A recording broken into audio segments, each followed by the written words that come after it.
Are we here?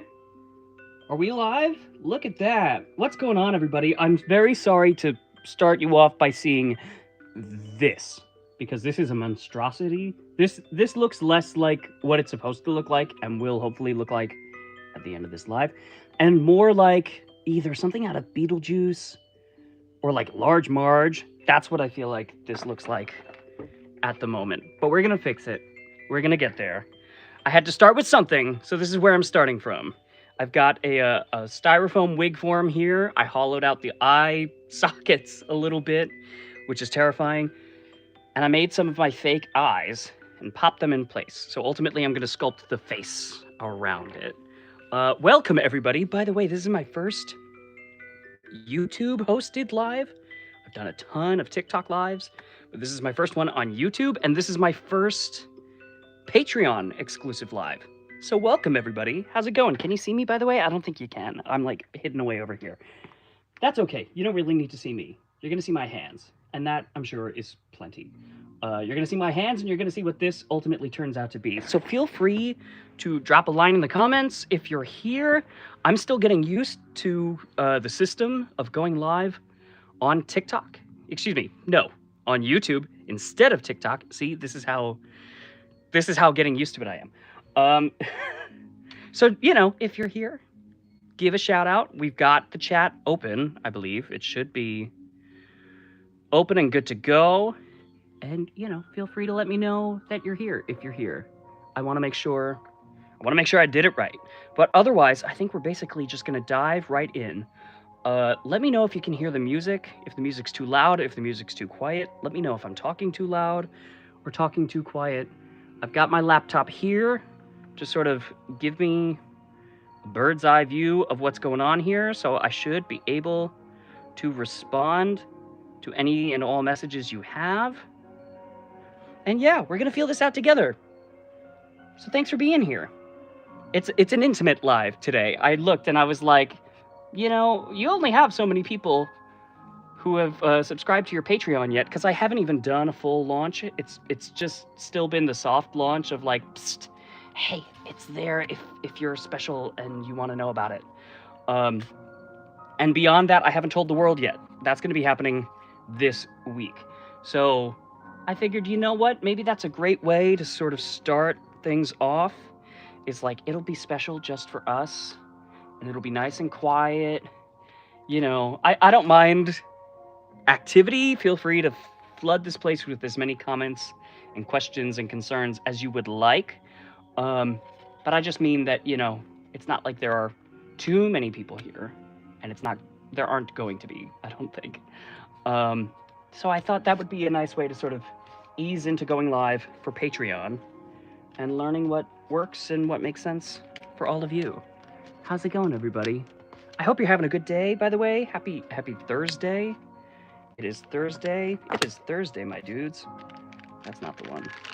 What is that from, by the way? I'm not even sure. It is Wednesday, my dudes. Like, that's from something, right? And it's Wednesday? I think they say Wednesday. All right, so by the way, I'm going to talk about it a little bit since we're here, and I guess I should. What I am using to sculpt this face, and by the way, I don't think I've said it yet. This is going to be Winifred Sanderson from Hocus Pocus. This is how together I have it. Let me start by saying that. So ultimately today we are working on the likeness of Winifred Sanderson. She is part, or I guess her face is part, of a puppet that I am creating for Halloween for episode 2 of Out of the Ether with Brandon Hardy, which should be live before Hocus Pocus 2 hits Disney+, which will be September 30th. It should be live before then. So late this month, but this month. And so what I'm using is foam clay, and I actually got this at Michael. This one in particular says modeling foam, and it's very soft and spongy. I describe it to people as like if you made clay out of a marshmallow, and that's what it feels like. So it's nice because it's very soft and pliable to work with, but it's also nice because it's very lightweight once it's done. If you're somebody who has been around in my sphere for a little bit and have seen some of the other things I made, you may remember my Billy Butcherson costume from last year, with the head that could fall off, that was made out of foam clay. In fact, that's really a very similar method to what I'm using here and what I'm doing today. So we're gonna give you a look at that. I'm really just starting by like getting clay on the wig form. I kind of just want to cover the whole thing. And there may be times where I like peel back the wig. I don't necessarily need it there, but sometimes it's there. Sometimes it's useful to have just to like confirm for yourself that like, yeah, this feels like the character. And of course, you know, with Winifred, her hair is so iconic that it really sort of sets the tone for everything else. You know, if all the other pieces feel like they match, that's a good sign.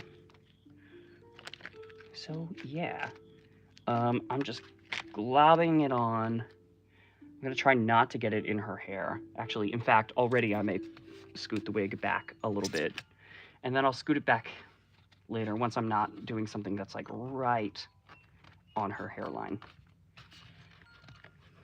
So how's it going, everybody? Let me know that you're out there, by the way. I've got my computer up over here showing me the live stream. It's not showing anything in the chat just yet, which is fine. Like I said, it's a quiet night. It's a small audience of us who are, you know, currently linked to my Patreon account.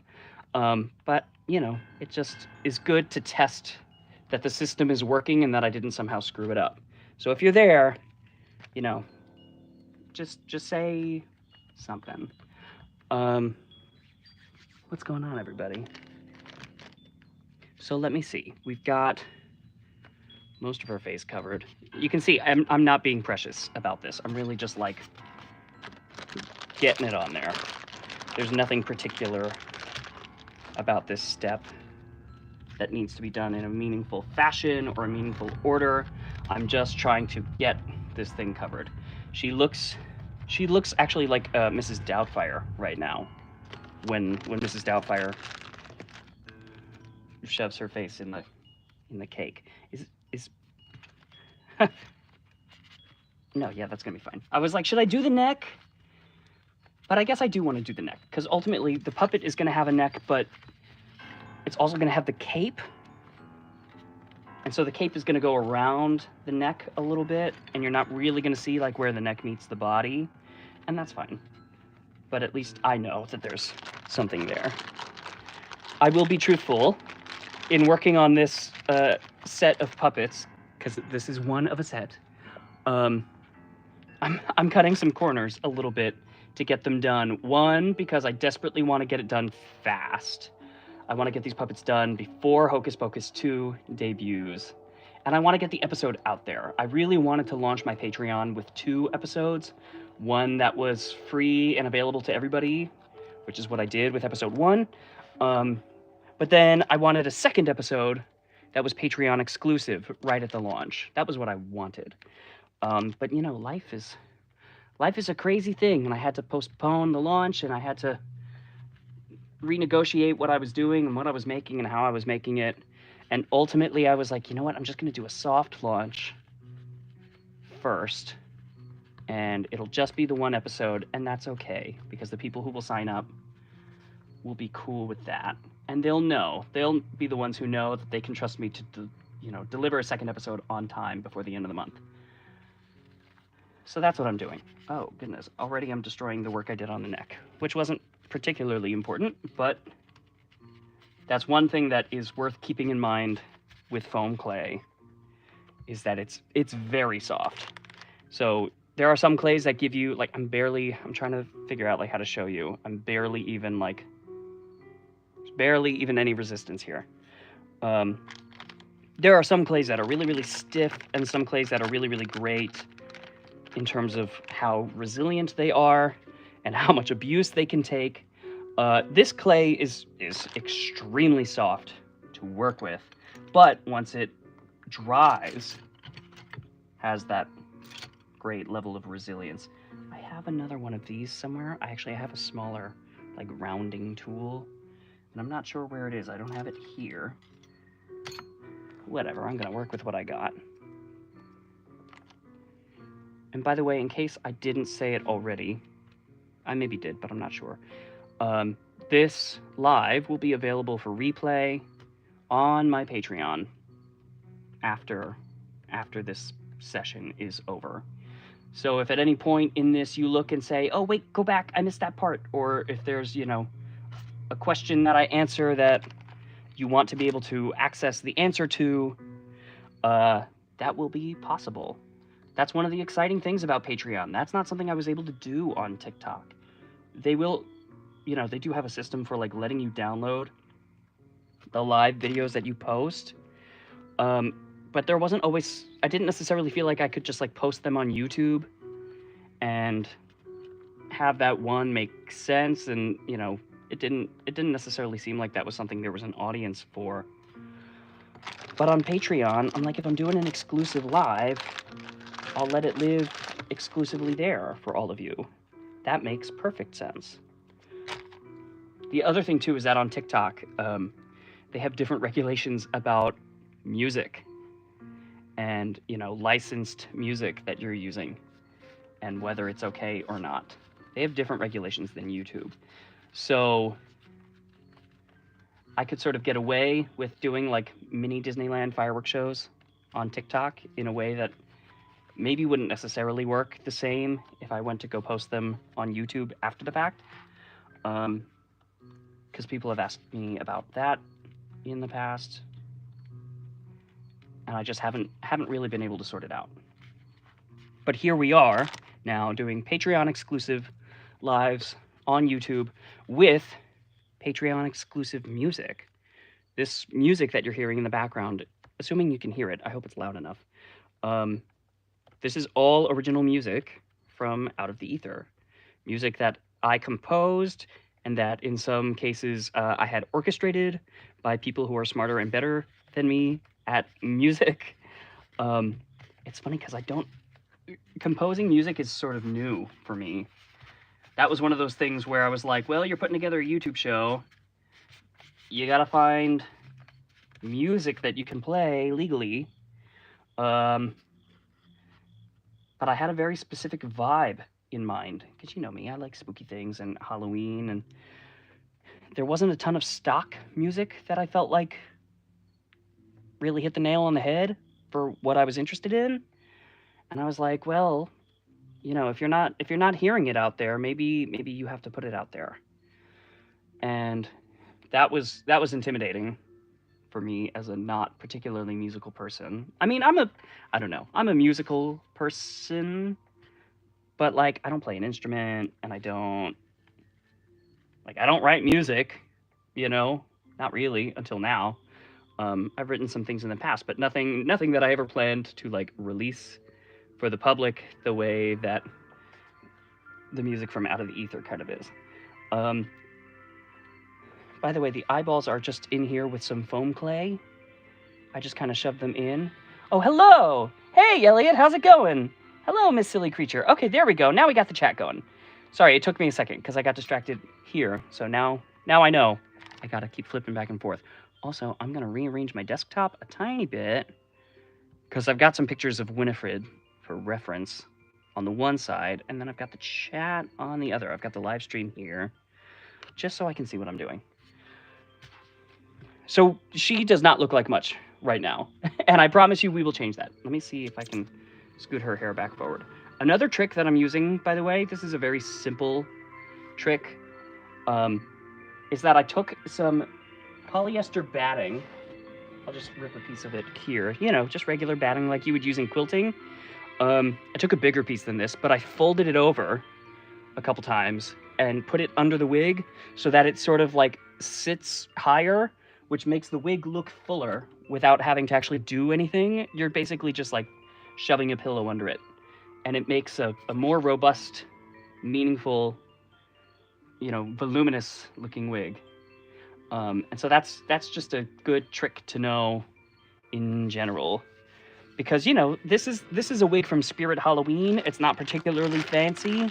I think it was 20-something bucks, and I used a coupon. But, you know, it works. It's Winifred Sanderson for sure. But her hair is so great that, you know, you want it to look as good as it can look. And so if you've got a costume where you look and say, hey, I'm using this wig from the Halloween store, but it's not quite as grand as maybe my character's wig would be, whoever you're being for Halloween or whatever. That is a real quick, cheap, easy way to sort of beef that up.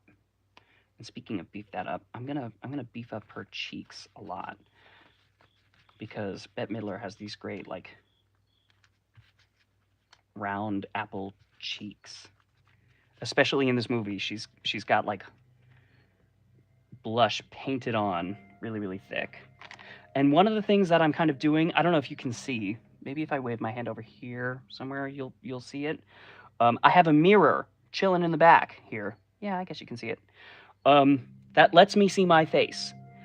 Because when you're sculpting a face, sometimes it's very useful to be able to refer to a human face and like make a particular expression if you're trying to capture a certain expression. And it's just good to sort of like let yourself see it on you and see how you can translate that onto the character. Because I've got some still pictures of Winifred Sanderson making faces that I'm looking at on my iPad and on my computer, but seeing something in dimension really changes your understanding of it. It really helps sort of dimensionalize it in your mind and make it understandable as you're trying to sculpt. So that's like a really simple way to make it easier to perceive what you're doing, especially if you're going for an expression that is not like an expression that's like fleeting. You know, sometimes a picture of it is a good idea, but sometimes it's just nice to be able to refer to your own face doing that sort of thing. Because of the way I'm using this puppet, she's going to be flying. She's going to be flying. She's going to be on a wire. She's going to be floating around over the yard. And I want her to look like she's on the attack. I think she's going to have her hand out in front. She's going to have one hand on the broom and one hand out like she's reaching for somebody, you know, whoever shows up on Halloween. And so I want her face to be like the face she makes when she's pursuing Max and Danny and Allison. She gets this really crazy, intense look on her face. And I've got some pictures of that, but it's funny because that's not necessarily like her classic expression. Her classic expression tends to be a little more like bright and almost quizzical looking. And of course she's got her crazy teeth that everybody knows and loves. Something I thought about doing too was I got a pair of fake teeth from Spirit Halloween as well. I really got to give her some eyebrows here. She's got no mass to her eyebrows. And I thought maybe I would just like plug them into this and it would just be like one less thing to have to sculpt. But I actually think it's going to be easier to just like sculpt the teeth in the mouth with this clay and just like go for it.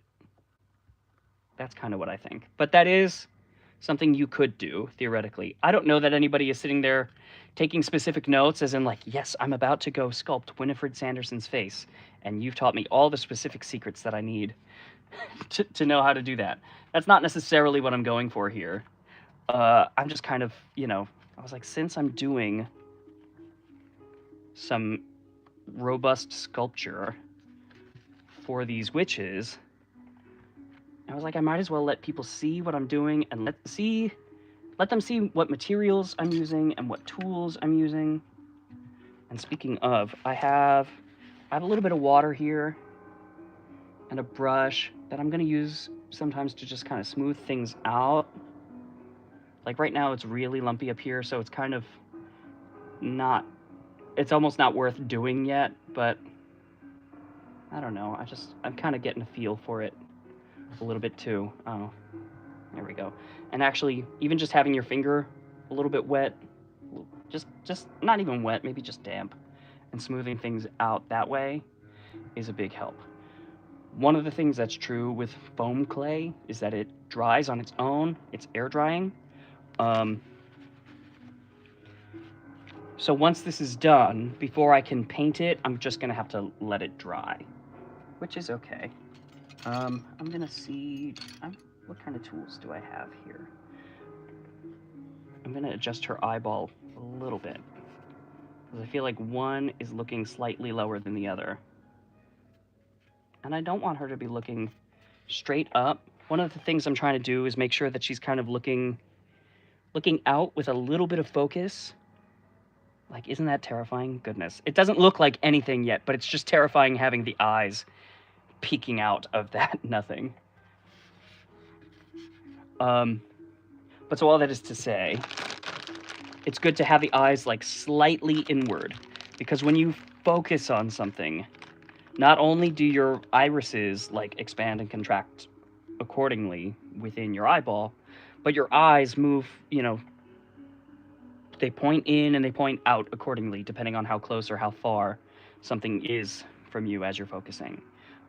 That's why sometimes people look cross-eyed on camera, because they're not looking at the lens, they're looking past the lens or beyond it. And so all of a sudden your focus is like far off in the distance, despite the camera getting a close-up look at your face. And it kind of makes this confusing situation where it looks like your eyes are going outwards, but actually it's just that they're focusing, broader than the camera perceives. I'm gonna get in here a little bit with this sort of spade tool. I'm not even sure actually what this is called, but it's a spade shaped. So I'm gonna call it a spade tool, and just very lightly start shaping in the nose and such. And some of these tools you can wet too, if it helps. Thankfully, I don't find foam clay to be so sticky to like metal that you have to worry about your tools, not wanting to pull back once you've stuck them in there.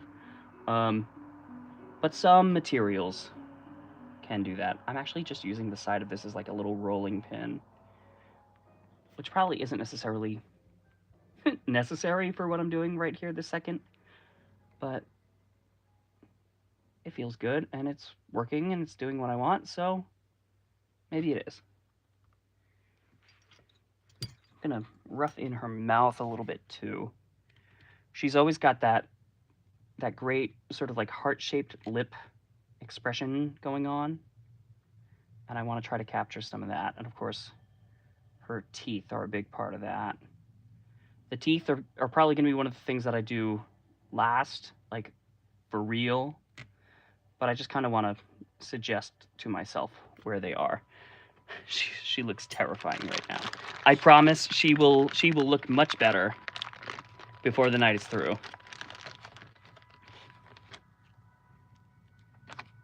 Best laid plans and whatnot. Yeah, it's been a time. It's been a time. I'm not 100% sure what that was in reference to. That may have been in reference to what I was saying before about episode 2 and all that. This is me learning how to keep up with the chat while I'm also working, which is funny because it seems to go okay on TikTok for the most part. I mean, I definitely miss some comments here and there, but new system, new avenue, so I'm just gonna get used to it a little bit. All right, I'm going to really go for it with these eyebrows. It's funny because Winnie doesn't actually have eyebrows. They covered them over on Bette Midler during the shoot so that her character, looks like she doesn't have eyebrows. But she does still have the brow itself, that part of your skull is there, and the muscles and all that. And those are very expressive. They just don't have a clearly defined eyebrow on them. So it's one of those things that the sculpture is really going to be where that lives and dies here. Because there are times where you're working on a project and you look and say, the sculpture didn't turn out exactly how I wanted here, but I can fix it with paint. I can go in with the makeup, essentially, and try to make some sense there, where maybe it didn't turn out right the first time. And that was true with Billy. That was something that I did with Billy, where I was like, we're pretty close, but paint is going to be the thing that takes this and puts it over the top. And here, because she is a more natural-looking human than Billy, or at least she will be. Right now, she's not a natural-looking anything. But because this character is more, natural, ultimately, there's a little bit less room for that, because a lot of it just kind of has to look like skin. If you want people to look and say, hey, that's a person, and not a very, very scary styrofoam head, you know, you have to do the work to make people believe that. I'm gonna get in here. I've got a big chip brush, which is nice because it gets you, like, I put it in a little bit of water and then kind of brush some of that off. And it gets you some wrinkles when you do that, because the lines of the, oh, there's a hair from the brush already coming out. But the bristles themselves kind of create these really specific lines that look a lot like wrinkles. You can also sort of pat too and get like a really nice, like a slight dimply texture. You know, you can sort of, it looks like pores almost a little bit. I have a really great trick that I'm gonna have to show you guys one day for plastiline clay, which is a different kind of clay. It's a very different kind of clay that it's very, very firm and very, very stiff. And there's a great trick to making pores on people's face in that clay. And I can't show you right now because I don't have the clay. I don't have those particular tools. But what it is, I'll just tell you, is you take like a plastic bag, like a Ziploc bag, something that's like, it's a clear plastic sheet, but it's got a little bit of thickness. Something like that. You take that and you lay it over the face. You kind of just gonna grab some plastic here and see if I can sort of show you. You just kind of take it and you take a tool like this, like a wire brush that's got lots of little points, and you press through the plastic into the skin. And because this clay is not right, it's not actually doing it. But with plastiline, you can push hard, and what the plastic does is it sort of rounds the crater inward, and so you don't just get like a dot that looks like you just like drilled a hole in a solid face. It curves naturally. You can do the same thing actually with wrinkles, where you take like a sharp, pointy tool, something like this, and you lay the plastic over it, and it'll sort of make them naturally like curl, you know, rather than being like a line cut through it. It'll give you this sort of like really nice topography that is very natural looking. So again, that's not what we're doing today, but something to know for the future. A fun fact. She needs a little bit more on her nose. The other thing too that is not particularly meaningful here, but it is true, so I'll just tell you. I'm working off of reference images from Hocus Pocus 1. I have looked a little bit at Hocus Pocus 2 in terms of like, hey, what should I be working from in terms of inspiration? And I ultimately decided, I was like, I really love how the costumes all look in Hocus Pocus 1. I really love how all the makeup looks in Hocus Pocus 1. Isn't it crazy that we can call it Hocus Pocus 1 now instead of just Hocus Pocus? Like, goodness. We'll see how Hocus Pocus 2 turns out. I hope it's amazing. You know, I'm very excited for it. I'm cautiously optimistic because I'm well aware that something done, 30 years after the original, it has the potential to just not deliver what we're looking for. And it's hard to know, but I'm very excited that it's happening. Oh, here we go. Okay, so I got to adjust my window a little bit because there's more chat at the bottom than I was seeing. See, this is the stuff that's important to learn. I can't hear the music. Okay, sorry. See, and I only just caught that now. So now I'm going to turn the music up. I still can't believe you composed your series music and have never done it before. Well, and truthfully, I won't pretend that it's like a masterpiece in terms of like movie scoring or anything,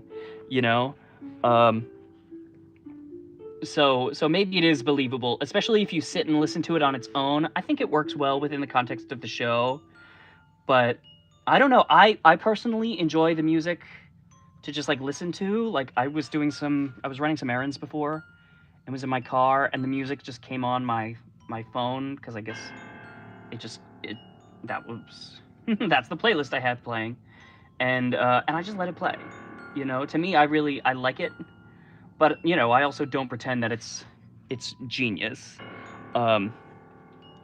But ultimately, you know, I'm putting it out there for people to listen to. I'm putting it out there because I want people to enjoy it. And I do think that it's good, like, for what we're doing right now, where you're just kind of working and letting it play in the background. Some of it's very relaxing despite being spooky, I find. You know, I don't know if anybody else agrees, but um,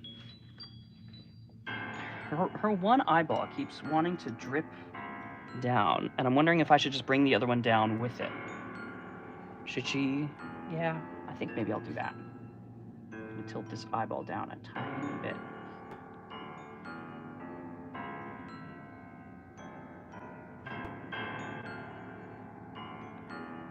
And we'll see how that goes. The eyes are tricky because ultimately you want to get the expression right. This is not, by the way, let me be clear.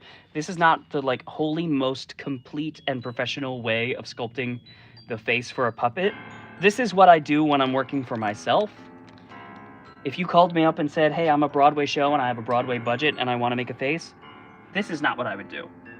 There was one time I did something similar for a Broadway show, and just because they called, like, I think it was 2 days before opening night, and said, we have something, we've been using it all month in previews, and we've finally just decided we don't like it. So can you make us a new face? You know, and somebody else did the first face. Like, it's not like they didn't like my face, but they realized they didn't like that face, and they were like, could we get a new one in here? You know?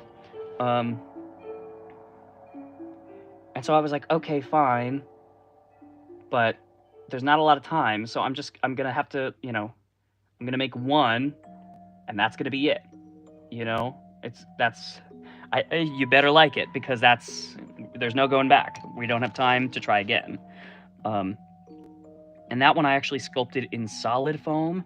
I essentially carved it, which, again, is not the way that I would do it if you gave me real time to like figure out what needed to be done. I would sculpt it generally in like plastiline, that stiffer clay I was talking about before. And then you can sort of look at it and take notes and decide and go back and change things. And then once you've decided, like, hey, this is perfect, we love how it looks, don't change anything more, then you can make a mold of it, because plastiline is strong enough to make a mold out of. And then you've got a permanent cast of that face, and you can make reproductions out of that mold. So that's especially good for like a Broadway show, where sometimes they'll call you and be like, hey, it's been a year since you made that thing, but now we need another one because we're going to London, or we're going to, we're going to do a national tour or something. Oh, Elliot, you've been listening while prepping spooky season things. Hooray! Like, that's what I feel like it's perfect for, you know? And there are a lot of great pieces of like spooky season music that I love and have also been listening to, but I just wanted to make something that felt like it was sort of contributing to that style of things, you know? And I have a video forthcoming on TikTok that I think you're all really gonna like, because there's another creator on TikTok who I discovered this year. I say I discovered, that's not what I mean. It's not like I discovered them, but, you know, I learned who they were and found their work. And he wrote this album of spooky music. It's called Music of the Macabre, if you want to go look it up now, by George Streicher, Streicher, I think is the spelling. I thought it was like Streicher at first, but it's Streicher. I checked with him. And it's amazing, and I'm gonna be telling people about it. I've got a video that I'm putting together just to let people know. It's like, hey, listen, I know I just put out some spooky music, and I hope you like that, but like this guy really, really went for it. And it's very orchestral, and you'll listen to it, and like if you love the soundtrack for Hocus Pocus, there are some tracks that have that vibe, and if you love, like, there are some Tim Burton sort of vibes in there. It's very like, it's like classical music, and he worked with like an actual orchestra. I think it's like the Budapest, what are they called? Budapest, not City Orchestra. I forget what they're called, but I believe it's an orchestra in Budapest that he worked with to play the music and record everything. and it just sounds so good. I was like, where were you when I was putting this together? Because maybe I would have just hired you to write the music. So there's part of me that's glad that I ended up writing what I wrote, because I like that it exists, and it wouldn't have if I had found him sooner. And I don't know, I don't want to assume that I can even afford his music. I would like to get to that point. I would love one day to look and be like, hey, the Patreon is so successful, and I'm making so many things that I just want to hire you to write new music for future episodes. So maybe that's a carrot to like dangle and think about for one day. We'll dream together. What do you think? And George, I don't know if you're out there and if you're open to that sort of thing, but let's hope. Anyway, all that is to say, it's really great, and I'll be posting more about that soon, and I'll make sure that it's easy for people to find. Something else that's great about that album, actually, it sounds like I'm being paid to promote it. I promise you I'm not. I'm just like, I just really, really like it, and I think you will too.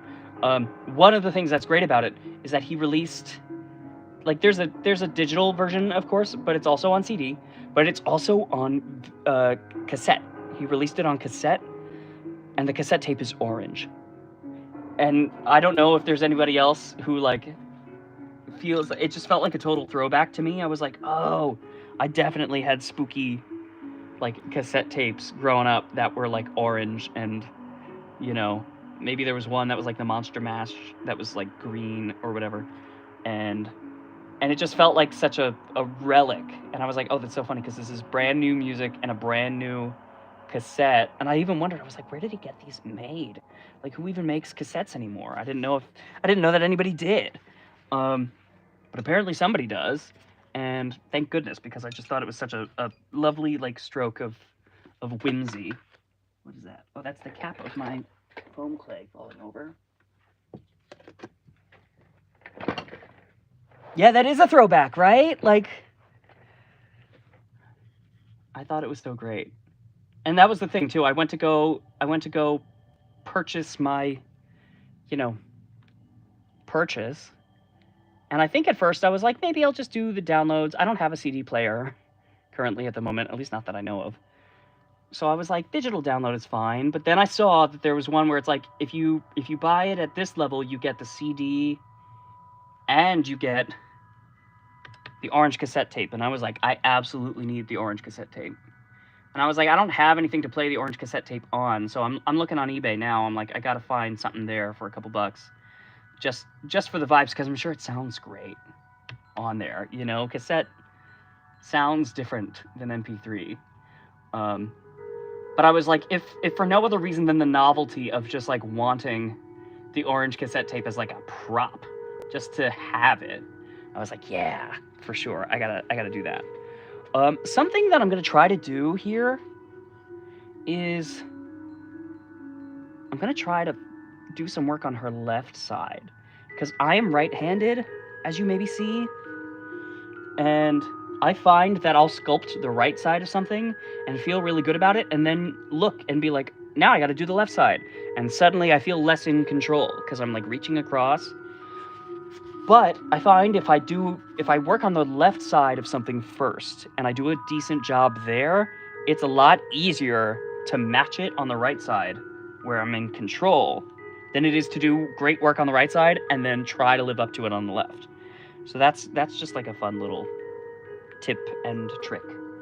And that is something that I recommend. Like, I do the same thing when I'm putting together like stage makeup or costume makeup. I'll start on the left side of my face because that's more challenging. So if I can make it look good there, if I can get it to a place where I'm like, yeah, I'm fine with how this looks, I know I can match it on the right side. But sometimes you do work on the right side that you feel really good about, and then you're like, I can't get it on the left. For some reason it's not right on the left side. It's not correct. Of course, it's not right on the left side. Nothing's right on the left side. It's left on the left side. Which is not to say that it's wrong on the left side. Are there any lefties out there, by the way? Remember oddly colored VHSs. Yes. Wasn't like, didn't Nickelodeon do like orange VHS tapes for their movies? I feel like I remember like Rugrats, the Rugrats movie had an orange cassette or something like that. Or was it green? No, I guess it was orange, right? Nickelodeon was big into orange. The orange and green were really big in Nickelodeon because green was the color of slime and orange was the color of just like the Nickelodeon Splat logo, wasn't it? By the way, I don't think I've specified. Foam clay has a pretty healthy working time.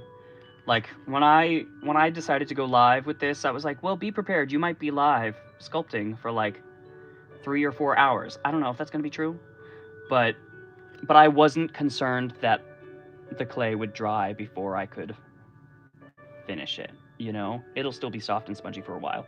I probably am ultimately gonna end up waiting like a whole day with this somewhere, you know, maybe in like a sunny spot, so that it hopefully dries out before I then go to paint it. What did I miss? What did I miss? I want to like it because nostalgia, but also cassettes. I mean, I don't know. I haven't used or owned a cassette in such a long time. I mean, I don't know. Maybe I had some before the fire, but like, I definitely don't anymore. And that's part of why I was like, oh, I definitely don't have a CD player, because I was like, any device like that I had before the fire, it was like, unless there was, you know, pressing need to replace it quickly, I was like, I'm sure I didn't get a new one, you know. And the laptops, most laptops don't seem to have CD drives anymore, which I don't know how I feel about that. I mean, I know that we've kind of moved away from DVDs and CDs and that kind of physical media. Where did I put that little sharp tool? Here it is. Okay, I got nervous too because this one's really, it's just like a long pointy stick and it's very sharp. It's like a dart almost. And it's good for like really tiny details, or like when you get a hair stuck in your clay and you want to pull it out without messing everything up, which is what I just did. But I get nervous that it's gonna like be somewhere and it's gonna go, you know, straight into my leg or something, that I'm gonna like lose track of it and end up hurting myself. And I don't want that. Do I have a picture here of Beth's face from the side a little bit more? Oh, and I think I just shoved that hair right back into her face. Yeah, there we go. That's a little better. She looks very, not great here. I hope nobody has sent this live to Bette Midler, because she would not appreciate this at this stage. I hope by the time we get to the end, it will be like, yes, she looks right, she looks good, she looks like the character. Bette would be thrilled. And then you can all send it to her. I'm sure we all have her phone number. But in the meantime, don't send it just yet. I vaguely remember a bright neon green one. I'm trying to remember what it was. Yeah, wasn't there something? There had to be. I can't imagine Nickelodeon made it through the 90s without publishing some sort of green VHS tape. You know, maybe they never released like the Kids' Choice Awards, did they? As like a VHS? Because that seems like something that would be a green VHS tape. I had a car when I was 19 that could only play cassettes, so I cracked out all of my old cassettes, which were mostly Disney soundtracks, and they were so delicate, I was terrified of them being mangled. Oh yeah, well that is the downside with cassettes, is that they are truly quite mangleable. that really is true. But since we don't play them so much anymore, the odds of them getting horribly mangled have probably gone down considerably just on that alone. I would have to guess. Her lips are too high. Like, what is happening here? It's a little tricky to deduce too, because Winifred has these heart-shaped lips that are very, like, I mean, it's a makeup trick, you know, it's just the way her lipstick is done. But it makes it hard to see the truth of what her lips are actually doing. So sometimes if I'm sculpting somebody who is like a real person, especially, you know, if I'm sculpting a version of them that is a character like this, sometimes what I'll do is I'll pull up a ton of pictures of the character themselves, but then I'll also pull up a couple pictures of the person out of that makeup, just because then you can sort of look at the geography and the topography of their actual face without the character sort of concealing it, and it can sometimes make it easier to tell what's actually happening. But you know, with characters like the Sanderson sisters, there's not so much makeup that you can't tell what's going on in there. It just makes it a little confusing sometimes. But the thing there too is that, like, as long as you get it mostly right, that's the kind of thing that you can usually fix with paint later. Miss Silly Creature says, I perpetually had Automatic for the People by REM in the car. I was sure it was going to melt. Somehow it never did. Oh, goodness. Yeah. I don't think I ever worried about a cassette melting, but that seems like a legitimate concern, now that you mention it. By the way, I'm also noticing that I've got some crickets in the background, just like chilling outside of the window. I have been trying to scare them away for days, because they're just driving me crazy as I try to work, and that has not been successful yet. So I think I got to the point where I was tuning them out well, but it just occurred to me, I was like, I don't know that everybody else feels that way. So I hope that you can't hear them, because if you can, they're probably driving you insane. But if you can hear them, then I am sorry. That's what I have to say about that, because I'm not sure what else to do about them. I've tried a couple different things. Maybe I need to get like there's got to be some sort of like either device or bug repellent, because I don't want to hurt them. You know, I'm not into that, but I would like them to go away. I would like them to go somewhere else. So that would be wonderful. Crickets, if you're listening, somewhere else.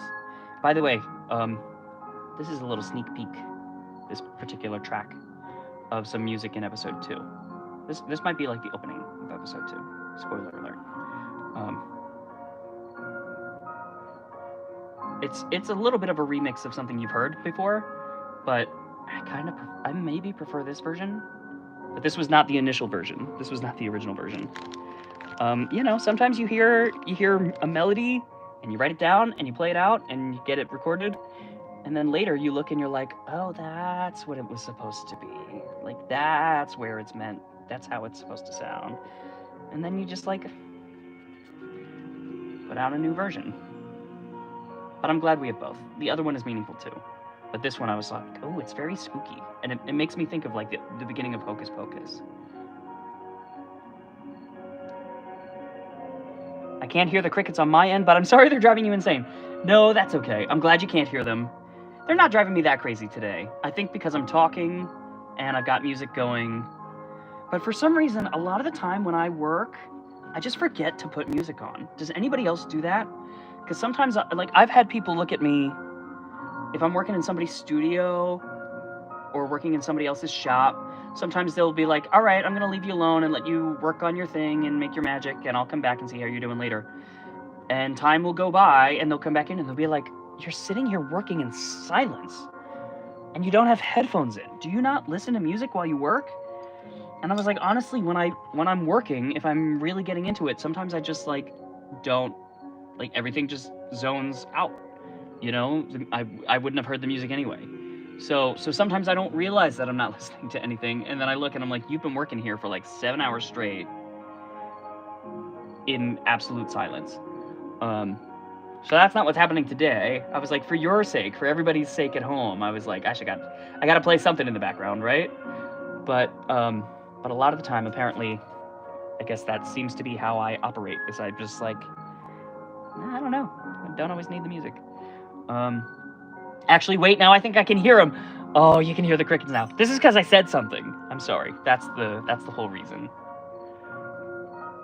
No, I was lying, actually. How about that? What if instead of drawing attention to the crickets, what if I pretend they're not real? No, that sounds gaslighty. Let's not do that. There are crickets, but I think we can move past them together. How about that? She looks very scary. She's very scary so far, and not necessarily in the right ways. Goodness. The general architecture of her face, I think, is along the right lines-ish. We definitely got some work to do, though. We got our work cut out for us. Let me see, how do I want to shape these lips a little bit more? Maybe I'll take this guy.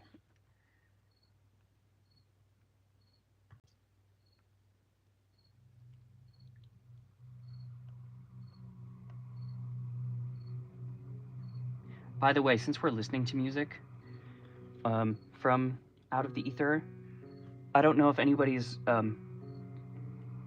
registered the titles of the songs yet. If you're in the $7 tier and have downloaded the music, the songs all have titles, and they're not incidental. And some of them have obvious meanings, and some of them have, you know, allusions to them where you look and you're like, oh, that must be a reference to like this thing, either in the show or outside of the show. But you know, it's like, oh, he's making a reference there. But then some of them are like somewhat maybe secretly illuminating. I don't know, something to think about, something to see. It's funny because I got very intense about like making the thing and doing it the way that I thought it was supposed to be done. But then once I put episode 1 out there, I mean, even, you know, it's not even in wide release yet, but even just in like soft launch mode, I was like, I'm cool with people sort of deducing from this what they will. I'm not, like, there is a particular like sequence of events and like order of operations here, and you know, if you ask me, like, is there something definite that's happening in this show? The answer is yes.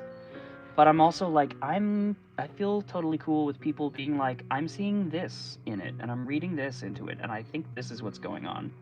And I'm like very curious. I'm hoping that in like wide release, I'll get lots of, like, I'll hear from lots of people about what they think is happening.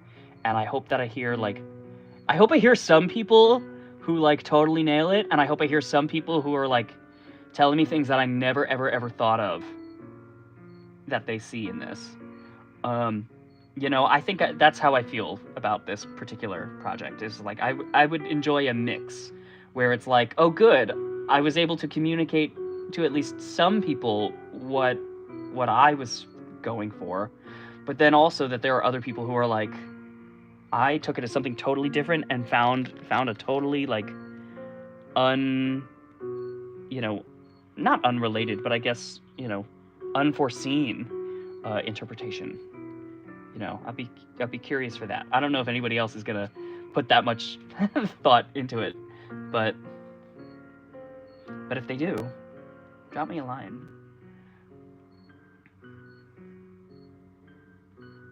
I wouldn't have heard the music anyway. Oh yeah. Back to what I was saying a minute ago. Yeah, sometimes when you get in the zone, when you're making something, you just look and you're like, oh, I forgot there was even anything like going on. I forgot there was sound. I forgot there were other people. Like, that sometimes is scary, where you're like in like a shared workspace. Like, I remember in college, I'd be painting in the studio that was on the top floor of our building, and it was a shared studio, and all the students had access to it. And as you maybe have guessed just about me, if you know me at all, I do often work late at night and into the night.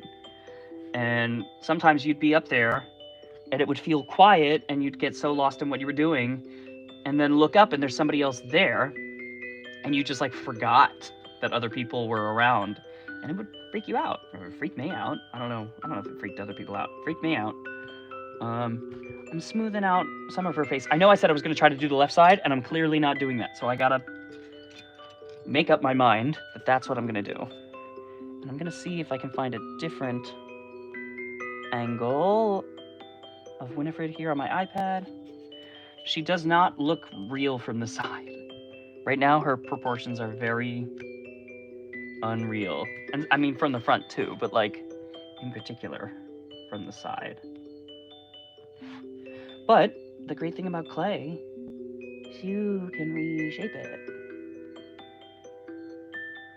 And this clay is very easy to reshape. Sometimes it's too easy to reshape. Sometimes you have to look and be like, okay, once I've decided I'm done with part of it, I gotta be real careful that I don't accidentally like prod it again and undo that work that I'm feeling good about.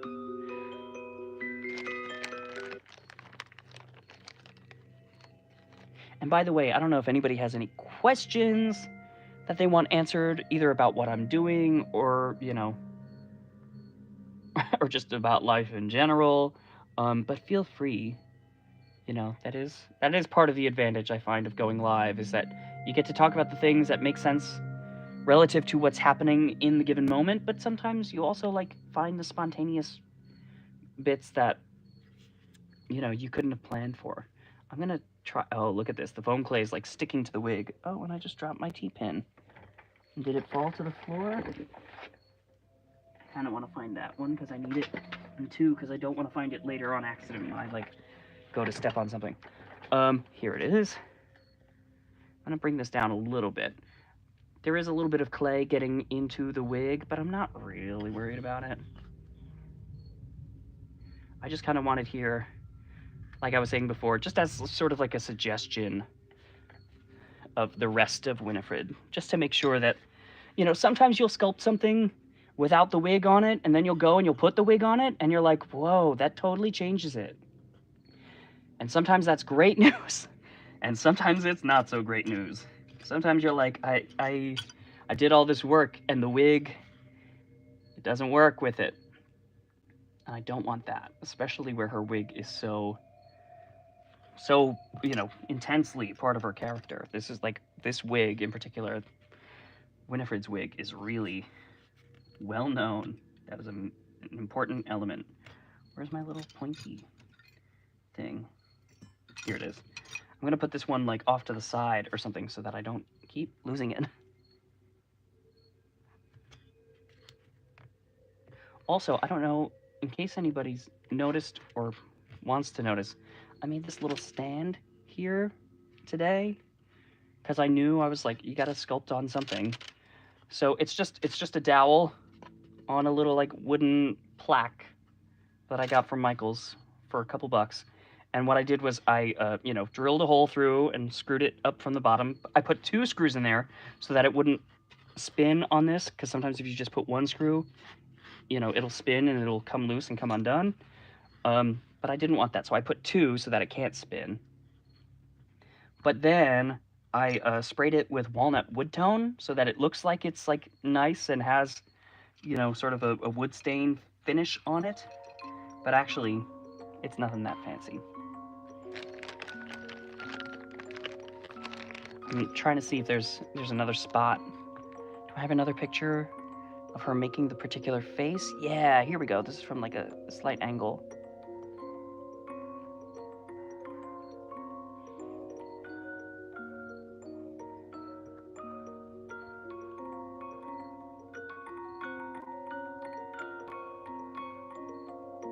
I don't know if this particular track made it into episode 1. I think it didn't. I actually, if I'm telling you the whole truth, this particular track I think I wrote for what was going to be episode 3. But then time started getting away from me over the summer as I was like trying to get things done, and the logo wasn't done, and there were a bunch of things that weren't done yet that I was like, even if your first episode is finished, you can't launch until you have like a logo. You can't launch until you have like enough music to fill the episode. So all that is to say, I had a plan for what episode 2 and episode 3 were going to be that's very different from what they're actually going to be at this point, because I feel like I gotta get to Halloween. You know, it's the end of September practically, and I haven't, you know, episode 1 was spooky, but it was not Halloween specific, you know? And so episode 2 now is going to be very Halloween specific. And what was originally planned for episode 2 is just going to come a little later. So you're still going to get it. And what was planned for episode 3 in particular will also be coming down the line, but just a little later. I think it might be early next year, because I've got my roadmap through Halloween, and then I have something in mind for November. I don't think it's Christmassy, but I think it's in awareness of the fact that Christmas is coming. And then I do have like a Christmas episode in mind, which will not be like full on Christmas. We're not gonna do like the Griswolds here. Like we're still gonna be in the spooky realm, but you know, scary Christmas rather than Merry Christmas. So all that is to say, I'm like, oh man, just by falling off my schedule a little bit. Episode 1 is what it's supposed to be, by the way. Like, let me be clear. That was always intended to be like, this is how I want to launch this series. And I got nervous because I was like, oh, but you planned it with this sequence of events where, you know, episode 1 is supposed to be episode 1, and then episode 2 was supposed to have this happen, and episode 3, and then all these things were going to happen before you finally focused on Halloween. And then I realized, I was like, hey, dude, episode 1 is out of sequence. I don't know if anybody's noticed that, but episode 1 is like, it does not go in chronological order. So I was like, so maybe the series doesn't either, you know? And like, truthfully, I'm not gonna promise this, but I'm also not gonna guarantee that I won't do this. It's totally possible that like in the middle of March, we might get like a Halloween episode one day, you know? I mean, because again, everything's like in a way kind of a Halloween episode, but I mean like a specific, like full on, like it is Halloween now episode. We might get one of those sometime when you least suspect it. Least expect? What do people say? I'm just scrolling through different pictures to make sure I'm getting the different angles. And maybe, I think in a minute I might be brave and start closing in around the eyes. The eyes are tricky. Oh no, I gotta do some of the chin here first. The eyes are tricky because the eyeballs that I've made and the way that I make them seems to like not totally disagree with the clay, but it doesn't totally agree with it either. So like if I get foam clay on the eyeball, it seems to want to stick. Like whether that's where I meant to put it or not. So I try to be very, very careful. And you want to be careful sculpting eyes anyway, just because, you know, as Christopher Walken says, the eyes are the windows to your face. That was not a good Christopher Walken impression, and I'm not sure that I have one in me, even if I tried. But that was what he said, I think, on that Saturday Night Live sketch. I don't know if anybody else remembers that. I always thought it was so funny. He's like a gardener. He's got like a greenhouse where he keeps all these plants, but he's like afraid of them. And so to make himself feel better, he puts googly eyes on all the plants. And like some of them are just like he'll put them on a cactus, and he's like, oh, but cactuses are very, you know, like cactuses I guess are hard to put googly eyes on. So he just kind of pours it on top and lets them like catch on the pines of the cactus. And, you know, but then he's got like a big palm tree with like enormous, like 8-inch diameter googly eyes. And the whole place is just like filled with them. And it's very silly. And it's like, who thought of this? And who was like, oh, you know, Christopher Walken's gonna be here. We should do a bit where he's afraid of plants. Like, I don't know what the math was there, but I'm so glad we got it.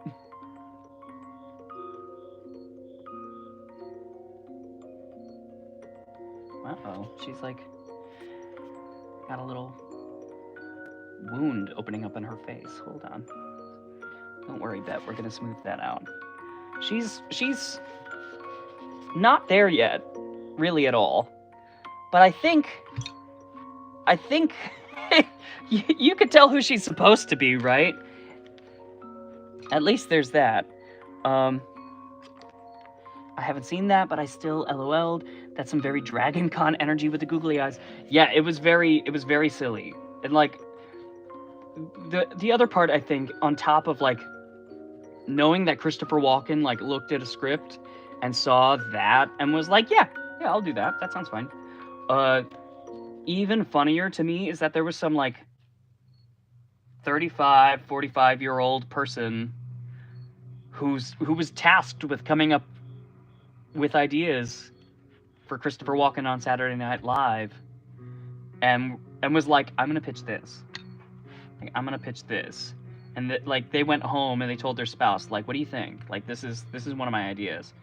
And somebody was like, I think you should go for it. Like, I think that's gonna be good. And maybe it was them, like, I don't know, maybe their spouse was like, that you should not pitch that. But ultimately, like, it made it to air. Like, it ended up on the show. So whoever it was, I guess they were a little bit right. This nose is very... Is it just drooping? I feel like I keep looking at the nose and thinking, like, she's got kind of like a hook nose thing going on, but it's not as intense as it is here, and it shouldn't be.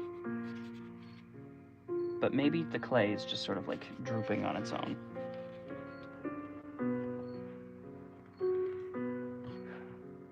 She is also meant to be making a very scary expression here with all of this. I hope you've deduced by now that it's like, yeah, I can tell she's making a scary face. Like, look at her. But just so we're clear, like, that is intentional.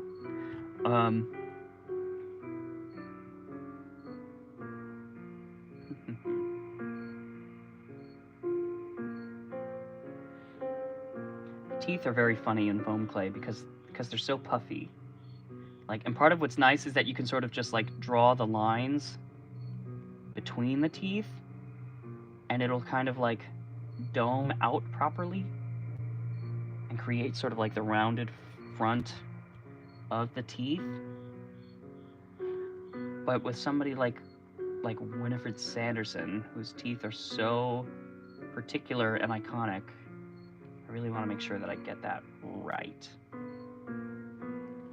And also, even from the side, it's got to look good from the side too, because it's a sculpture, you know? It's going to be seen in 360. You can't just be like, well, it looks okay from the front. It's got to look okay from every angle. But that's part of why I think I might try to get to the eyes in a minute, because seeing the eyes is oftentimes part of what makes you realize, like, oh, okay, this is what's actually starting to work here. You know, once you feel like you can sort of connect with it a little bit through the eyes, just in like engaging with it as an object or sort of like as a person, so to speak, that's when it starts to become clear that, like, okay, well, that, you know, this part's working, that part isn't working. So the sooner you can really like look in its eyes, the better. And it just so happens in the case of foam clay, by nature of how I'm doing this, the eyes have to go in first, and then the clay goes, you know, the clay of the face goes around it. That's the way that I found seems to work best. But it does make it confusing, because you do sometimes want to like start with the eyes, or not even start with the eyes, but I guess like get them in earlier in the process, and, you know, get them situated in their eyelids and kind of looking right. And you don't necessarily get to do that with foam clay. You kind of got to take like a reverse approach.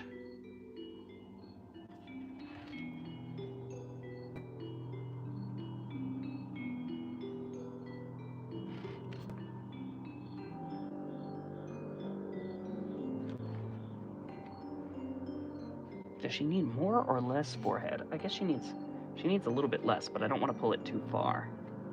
You know, ultimately I'm gonna affix the wig for real onto this thing later, after everything's done. You know, I just kind of have it here as a stand-in to help me visualize what she might ultimately look like.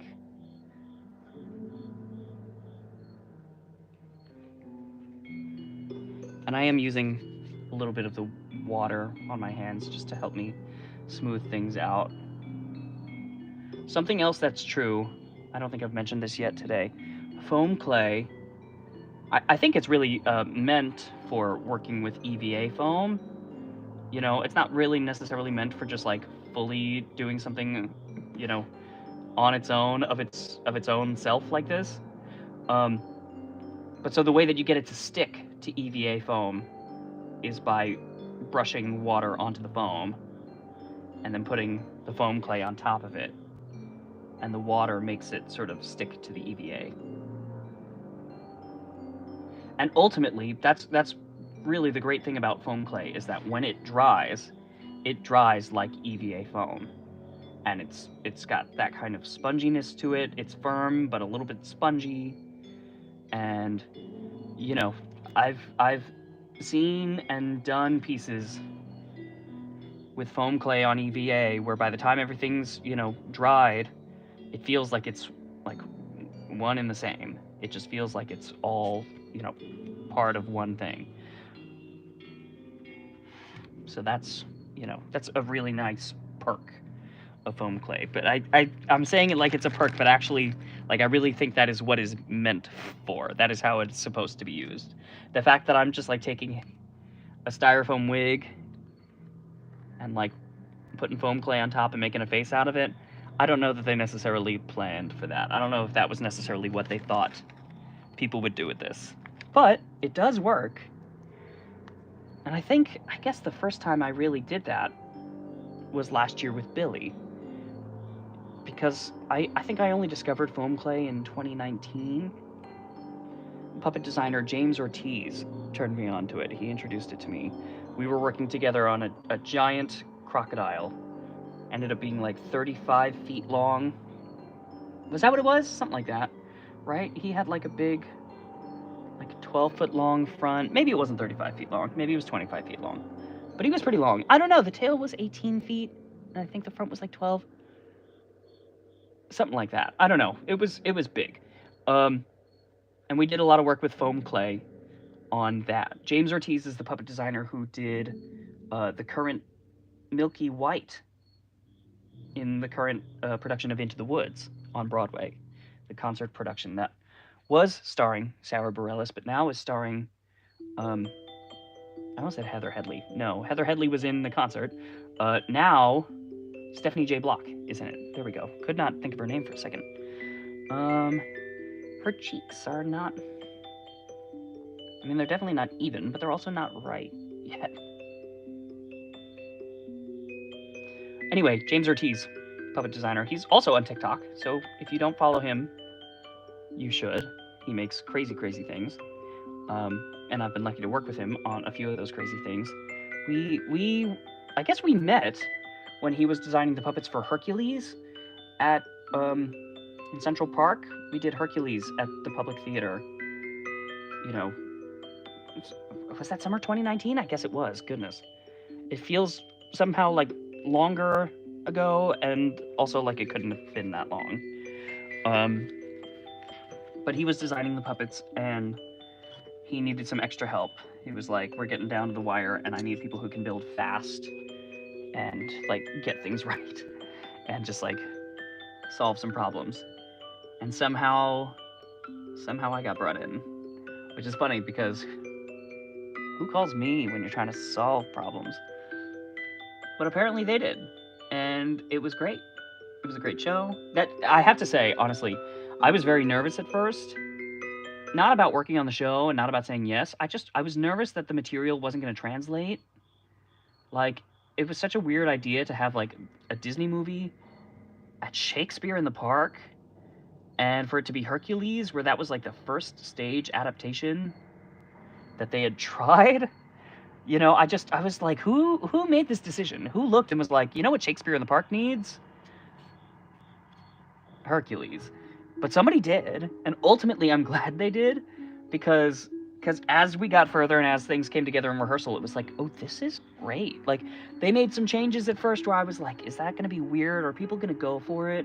But then when you got there in the park and the audience was like seated and everybody was watching the show, I couldn't believe the energy. Like, people, it was like the hottest ticket in town, which was funny because the tickets were free, because, Shakespeare in the Park, the tickets are free, but they're just like hard to get. And that one was particularly hard to get. I've done a couple shows, done some props and things for shows that ended up being done, with Shakespeare in the Park. And that was unlike any other. That was the one where everybody was like, oh my God, how do I get tickets? Like, people found out that I had worked on the show and they were like, get me in. Like, what does it take? What do I have to do? What do I have to promise you? And I was like, nothing, dude. I can't get you tickets. I'm not that powerful.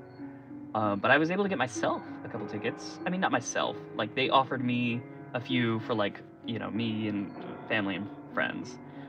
which was surprising, just because like I was like, I didn't expect you guys to offer me anything, but they did, and how nice was that? And then the show was great. Like I just remember being like, I can't believe this response. Like people are loving this.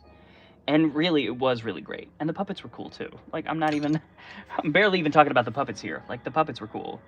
Because what did we do?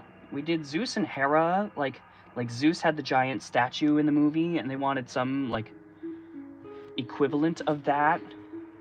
So we had something that suggested like the giant Zeus statue, but then there was also a giant Hera statue. And really they were just like giant masks high up in the air. Like it wasn't a full body thing. But, you know, it's sort of intoned and invoked. Oh yeah, this nose is like totally just like melting off the face. I think that's what's happening. So I might just have to like babysit it and just keep pushing it back up. Well, that's too much. That wasn't right. What I just did wasn't right. But I'll fix it. And then we also did, of course, the Hydra. This is the scene where Hercules is being attacked by the creature who he cuts off his head, and then he grows another, and then another, and another, and he keeps cutting off the head, and it's like, dude, like, you gotta try another move. This is not working. And so that was cool, and that was particularly cool in Shakespeare in the Park because ultimately it was all around you. Like that theater it's not completely in the round, but it's like an amphitheater. And so you'd have like the different heads of the Hydra coming in from like where you entered, but also coming from on stage, and it just felt like it was all around you. And then of course the Titans at the end that Hades releases again, and the Titans were different than they are in the Disney movie, but they were still Titans for sure, and they were cool. I've got some pictures of that on my website. I believe James has pictures on his website too. James Ortiz. Like I said, if you don't follow him on TikTok, what are you doing?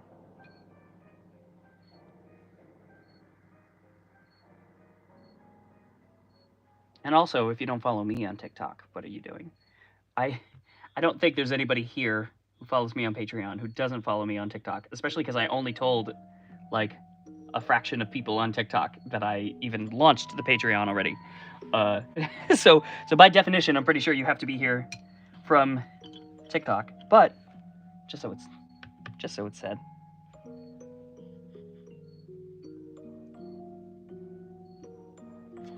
And I keep working on the right side, and I gotta make up my mind that the left is where it's at. Left side of the face.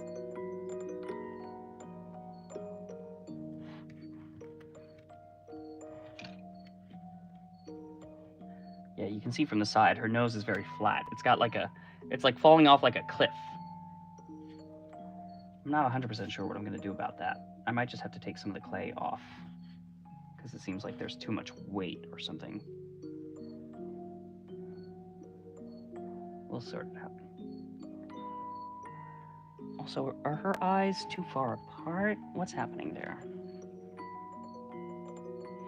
It's tricky. It's really tricky when you're sculpting the likeness of somebody, because people can tell when it's right, and people can tell when it's wrong. And usually they can't tell you what is right or wrong about it, but they can tell that it is or isn't right or wrong, you know? I saw somebody recently, it might have been somebody on TikTok, who was like an author and said, here's an important thing to learn about feedback. If people are telling you there's a problem with your book, with your writing, and I think by extension with your piece of art, they're probably right that there's a problem.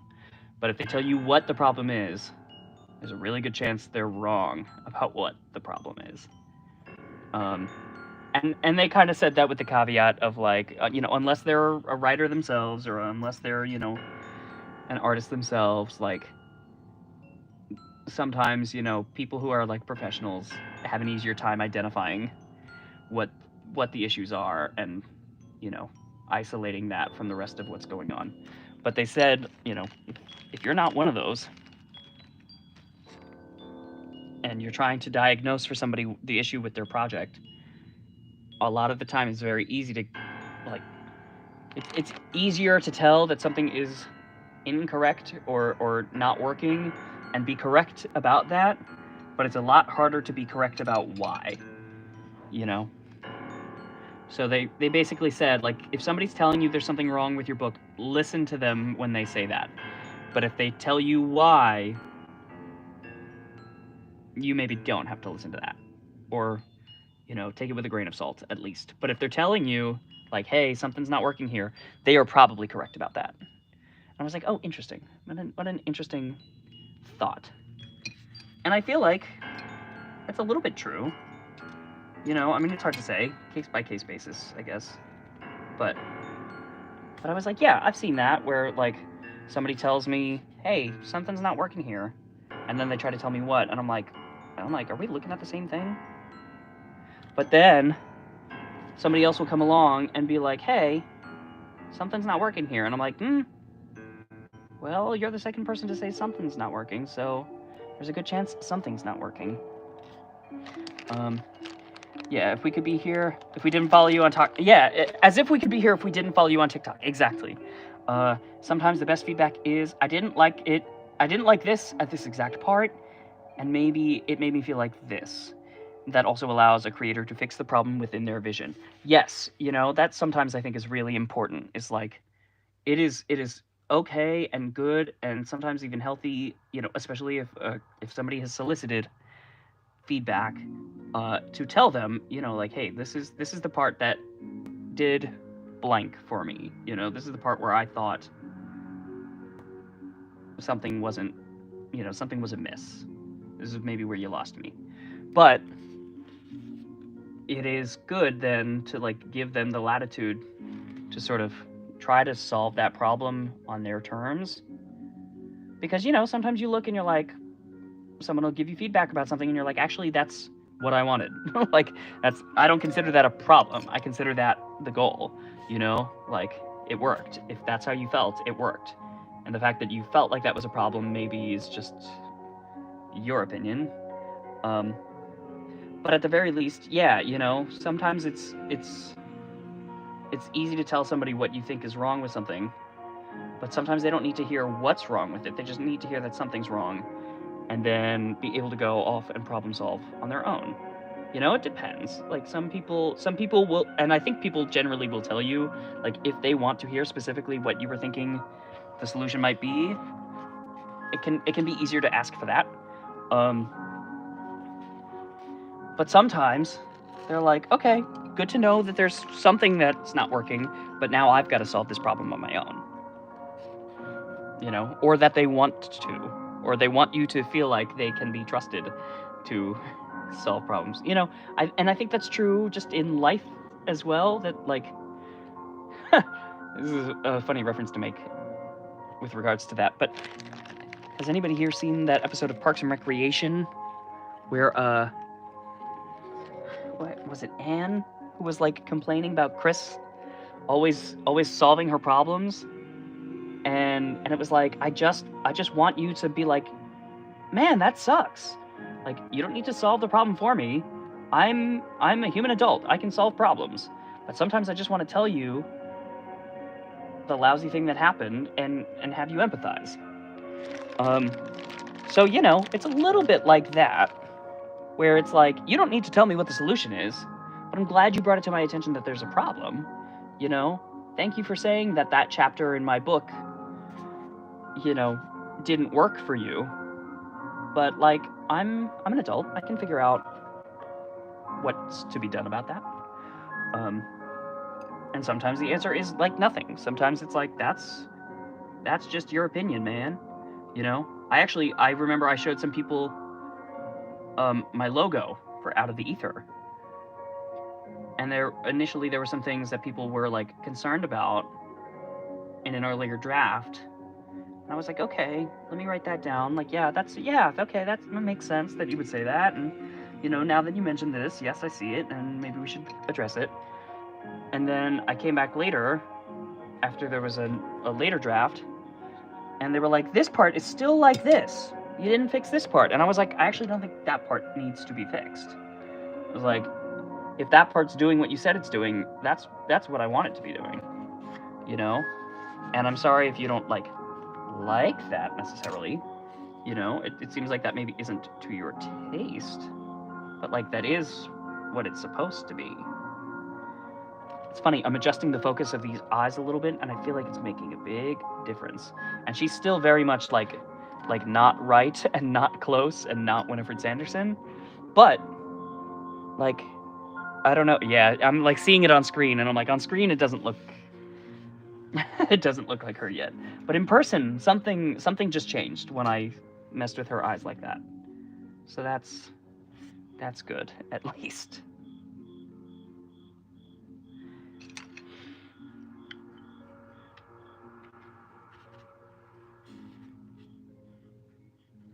Oh, you know what? I'm just gonna smooth this out with my fingers first. And I probably need more clay in here.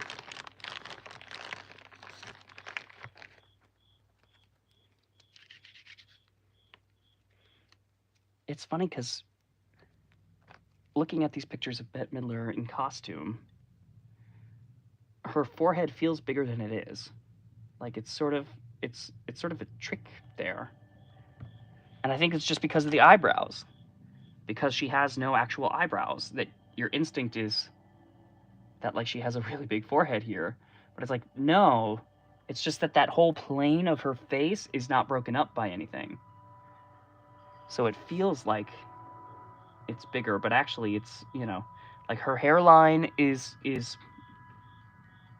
where it kind of always is for her. It's not particularly high, you know. And she's got like the tiniest hint of a widow's peak, which I feel like people grab onto. They think of her as a character like with a distinct widow's peak, but if you look, it's like it's not very pronounced.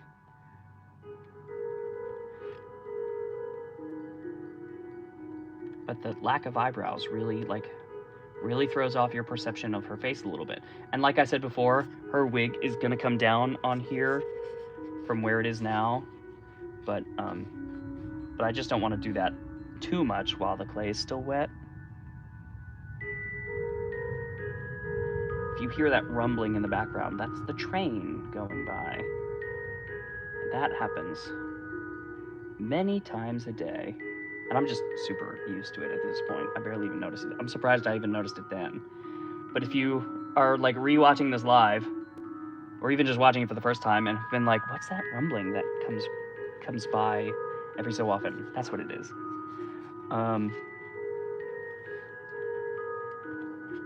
Her chin feels kind of long here too.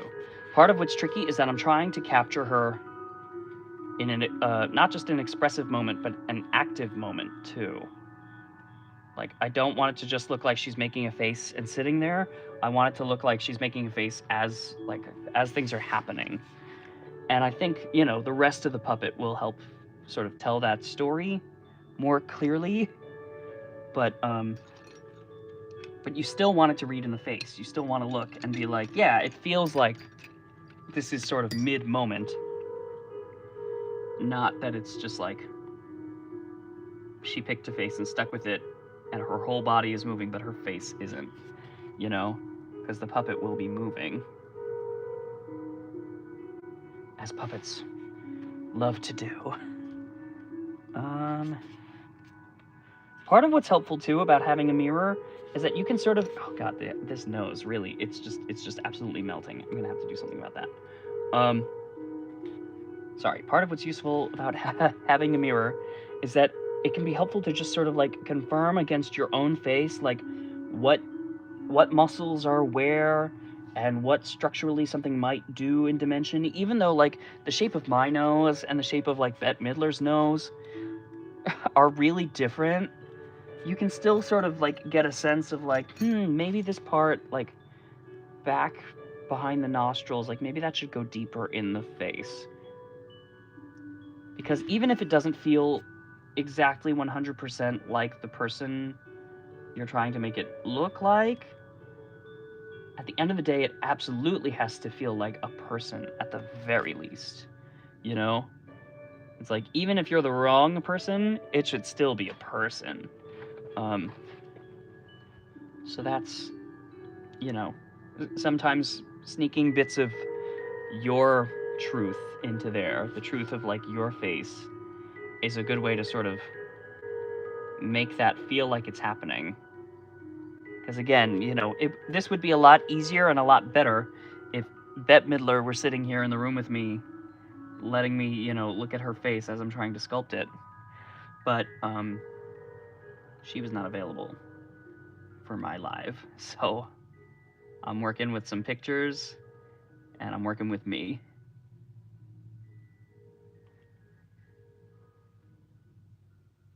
Maybe next Halloween, if Out of the Ether blows up, maybe next Halloween, Bette Midler will be willing to guest star. We'll dream big. Bette Midler episode coming next year. I'm laughing, but know what? No, I'm doubling down on this. I'm going to speak it into existence. We're going to have that one day.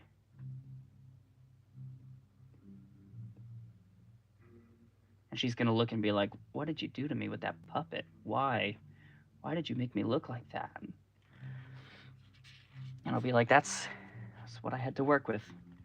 If you'd been there, it would have been different. One of the things I'm going to do, too, with this is make sure that, like, one of the very last things I do is put real fake eyelashes on her. Because that's just one of those little things that, like, really will make something come to life. And of course, yeah, see, this is what I'm saying. I feel like the right eye is more expressive and feels more correct. And then the left eye is like, huh? Who? So I'm like, all right, I gotta pay more attention to the one, and the other will sort itself out. Did you reach out to her agent? Seems like good publicity. Yeah, she's booked right now promoting Hocus Pocus 2. But you know what? If next year, if there's no Hocus Pocus 3, maybe Bette Midler will have the room in her schedule.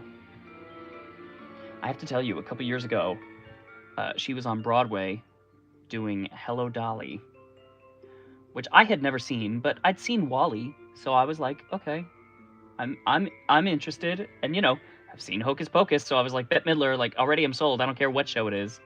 But tickets were expensive and hard to get, and her run was coming to an end, and my sister like really wanted to see it. Like, I wanted to see it, but my sister really wanted to see it with her.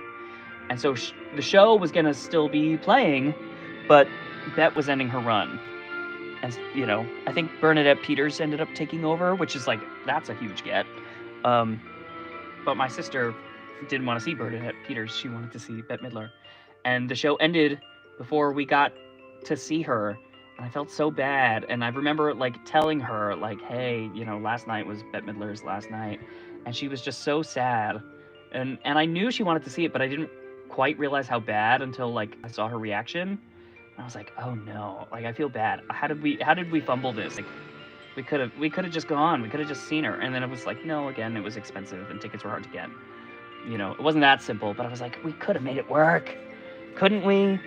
And then a couple months later, I guess what happened, the show kept running, and maybe somebody else took over after Bernadette Peters. I don't remember.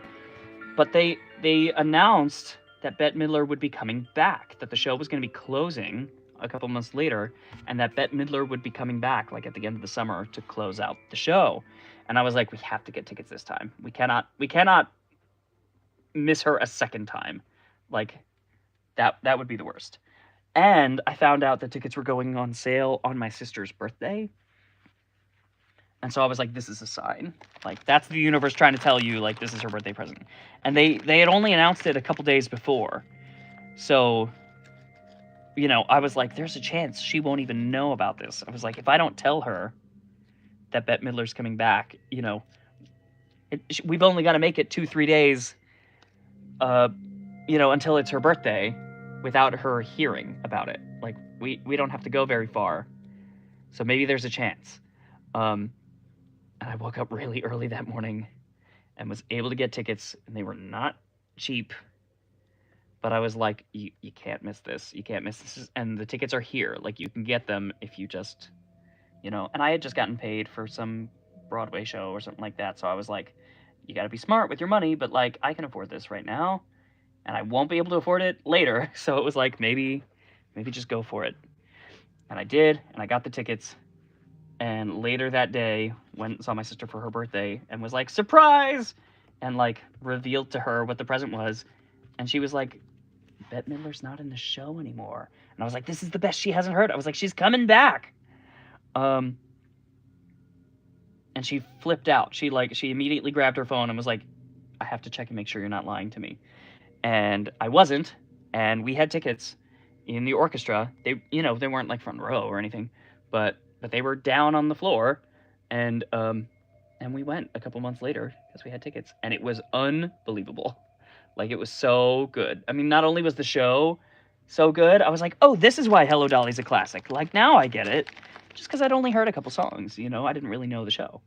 But then Bette Midler, the second she came out, just like everybody, like, I think she got a standing ovation just, for arriving, which of course. But then she made good on it, Then she delivered, like, everything in that show. You were like, damn, like, you're just doing, no wonder you're who you are, like, because what you're doing, like, you're really doing it. So anyway, it was really, like, totally sensational, and I don't use that word lightly, that's not a word I throw around a lot, but we walked out of there and we're like, that was the best, like, that was it. And we saw Bette Midler. We were in the room with Bette Midler. As of this point, I have, at one point or another, it's not my claim to fame, but this is a fun fact about me. I have been in the room with all three Sanderson sisters, never at the same time. I mean, like, two of them at the same time, but Bette Midler, was only just through seeing Hello Dolly, with her in it. But then Sarah Jessica Parker and Kathy Najimy were both invited to the opening of Charlie and the Chocolate Factory that I did the Oompa Loompas for on Broadway. And so they were both there, like, at the after party, hanging out with us. And I was like, oh my God. And I didn't, like, go up and meet them or anything, we were separate at the same party. But I was like, they're here. And I was talking to people. I was like, 2 of the witches from Hocus Pocus are here. And they're like, we know, and we're freaking out. It's looking really good. What brand of foam clay are you using? So this, it just says modeling foam. Art Minds, I guess. Art Minds modeling foam. And it's from Michaels. This is the one that they seem to sell in their cosplay aisle. But truthfully, all the different foam clays that I've used feel very similar. Like, I couldn't tell you the difference between, like, Foamo and I think there's one that literally is just called foam clay, which maybe is like the original or something. And sorry, I'm just scooting around on my chair. I've got a chair with wheels now, so I can actually, like, scoot around in here a little bit. I got the chair with wheels for camera reasons, because before I had a camera slider, I just would, like, put the tripod on the wheelie chair and just, like, try to get tracking shots like that. But so anyway, I just went to Michael's, and this is what they had. So this is what I got. I'm gonna pick her up a little bit too, because I kind of want to see, like, from above, how is she looking? Because she's kind of you're kind of gonna see her from below a little bit. So I want to make sure that she's not looking, like, too far down, where you don't feel like you can make eye contact with her. And she maybe is doing that a little bit. Also, her eyes have to be really wide. I feel like Winifred's eyes get really wide sometimes. I almost kind of feel like I need to build her face forward a little bit more than I have. And I kind of feel like that might make a difference. I guess I want a little anger in her expression. Like I am coming for you. You stole my book, or whatever. There's got to be, like, absolute contempt. And I'm not seeing it in here just yet.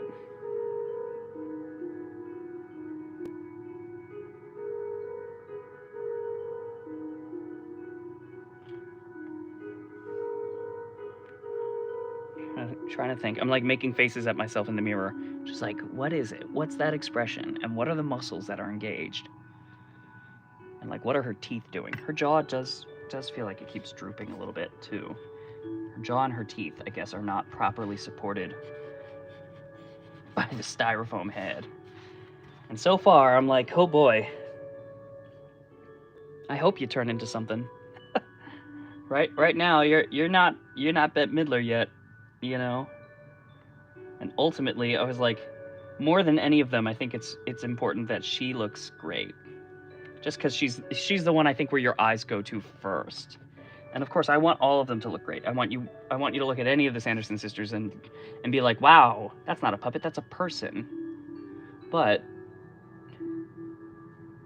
you know, part of the reason I started with Winifred was because I was like, if she's not working, you're going to have to take some time and figure that out before you get to these other people, you know?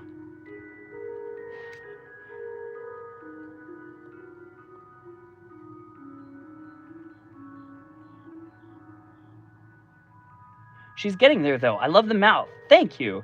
The mouth really is just kind of roughed in. So I think we're going to get to a place where that's looking better. We're just not there yet.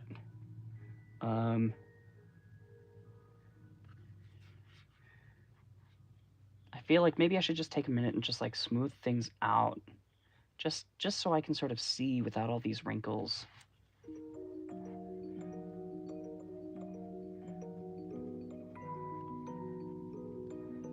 Because I just want to make sure the forms are right. You know, you're kind of guessing a little bit, and you can't fully tell what you're sculpting. Like what's a decision and what's just like how the foam fell when you put it on the head.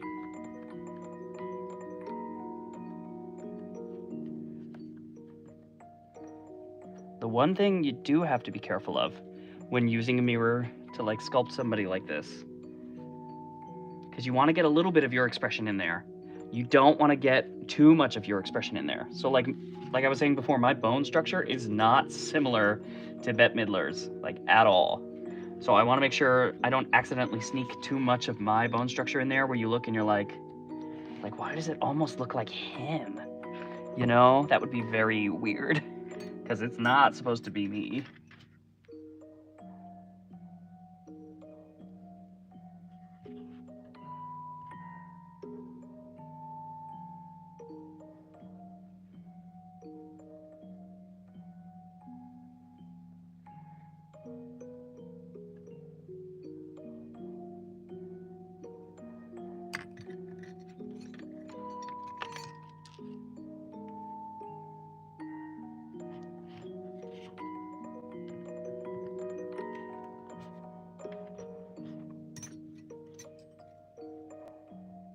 There's something in here. It's not, she's not there yet. But I'm like, okay, this could work. Maybe.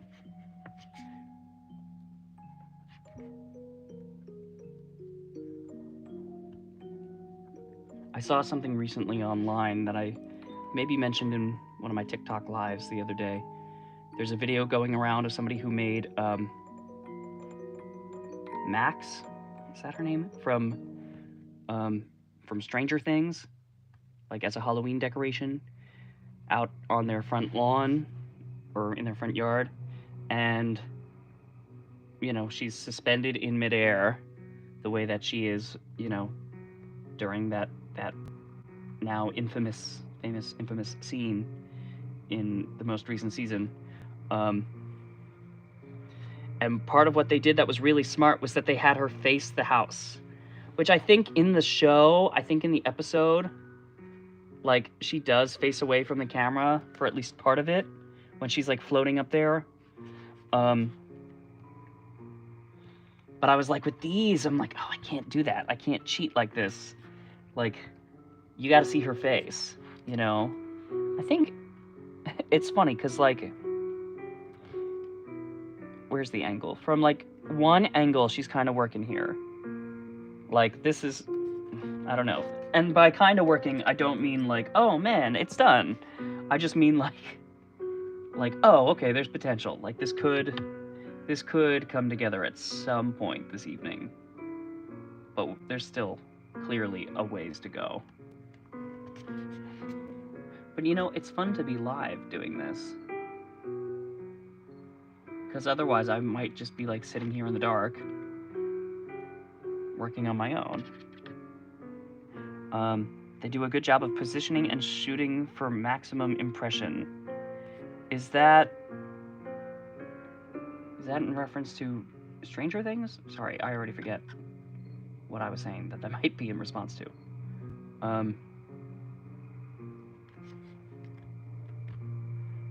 On the Max Prop, that is. You can't tell from their videos how it's done unless you've seen it before.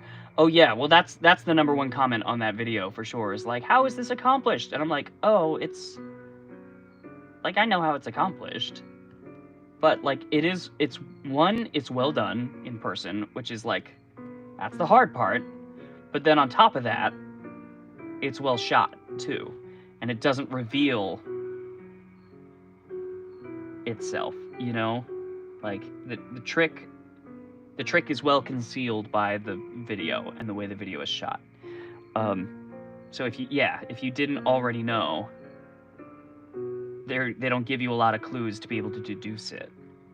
Which, you know, is like kind of key to a good illusion. That it's like, I'm gonna do as much as I can to like remove everything that is excessive, everything that shouldn't be here, everything that might give away the trick, and then anything that I can't fully get rid of, I'm just gonna like disguise it or hide it or not let you see it, you know?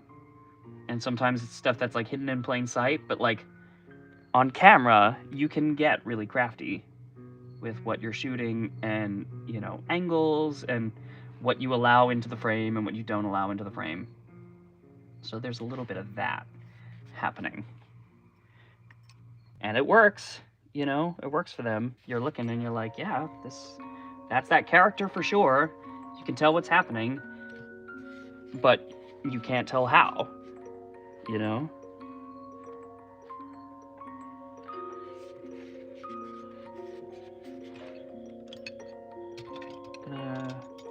There we go. I was like, I gotta find a tool somewhere. I'm gonna go a little bit deeper on this.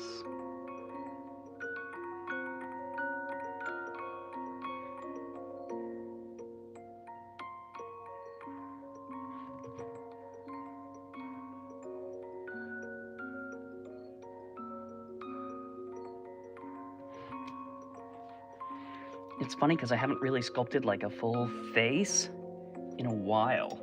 Like, actually, I think the last time I sculpted a face like this might have been Billy for Halloween last year. That was like 11 months ago. Billy, I don't know if anybody knows this or remembers this. Billy was a very last-minute project. Billy had like 2 days from when I like heard about the venue that he was going to be shown at to like when he needed to be there. Like, it came together very quickly. And so his face is not perfect. His expression is not perfect. His eyes are too big. They were learning, a teaching moment, I guess, for this, because one of the things that I'm doing with these eyeballs, and by the way, I may have mentioned this, these eyeballs were made the same way that I did in my TikTok last year, my eyeball tutorial video. I'm going to show that in episode 2, like show how these are made, these new ones. I'm not just gonna like replay the TikTok from last year. But you know, I'm using the same method, and they're made with glass cabochons for the iris, and it's important to get those in the right size, because some, you know, it's very easy to go too big on something like that.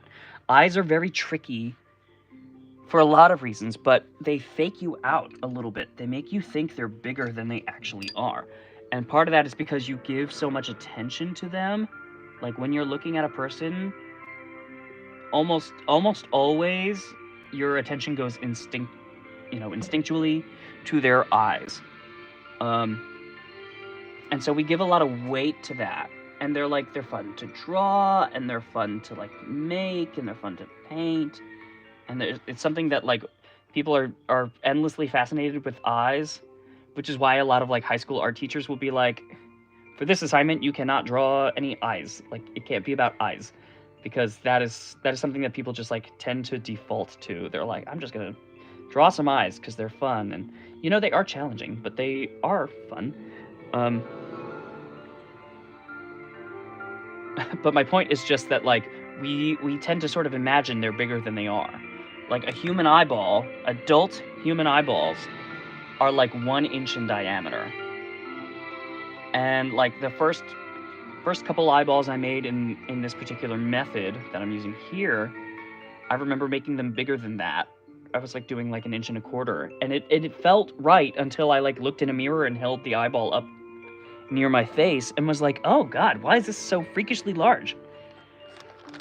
I thought I was working with actual human proportions.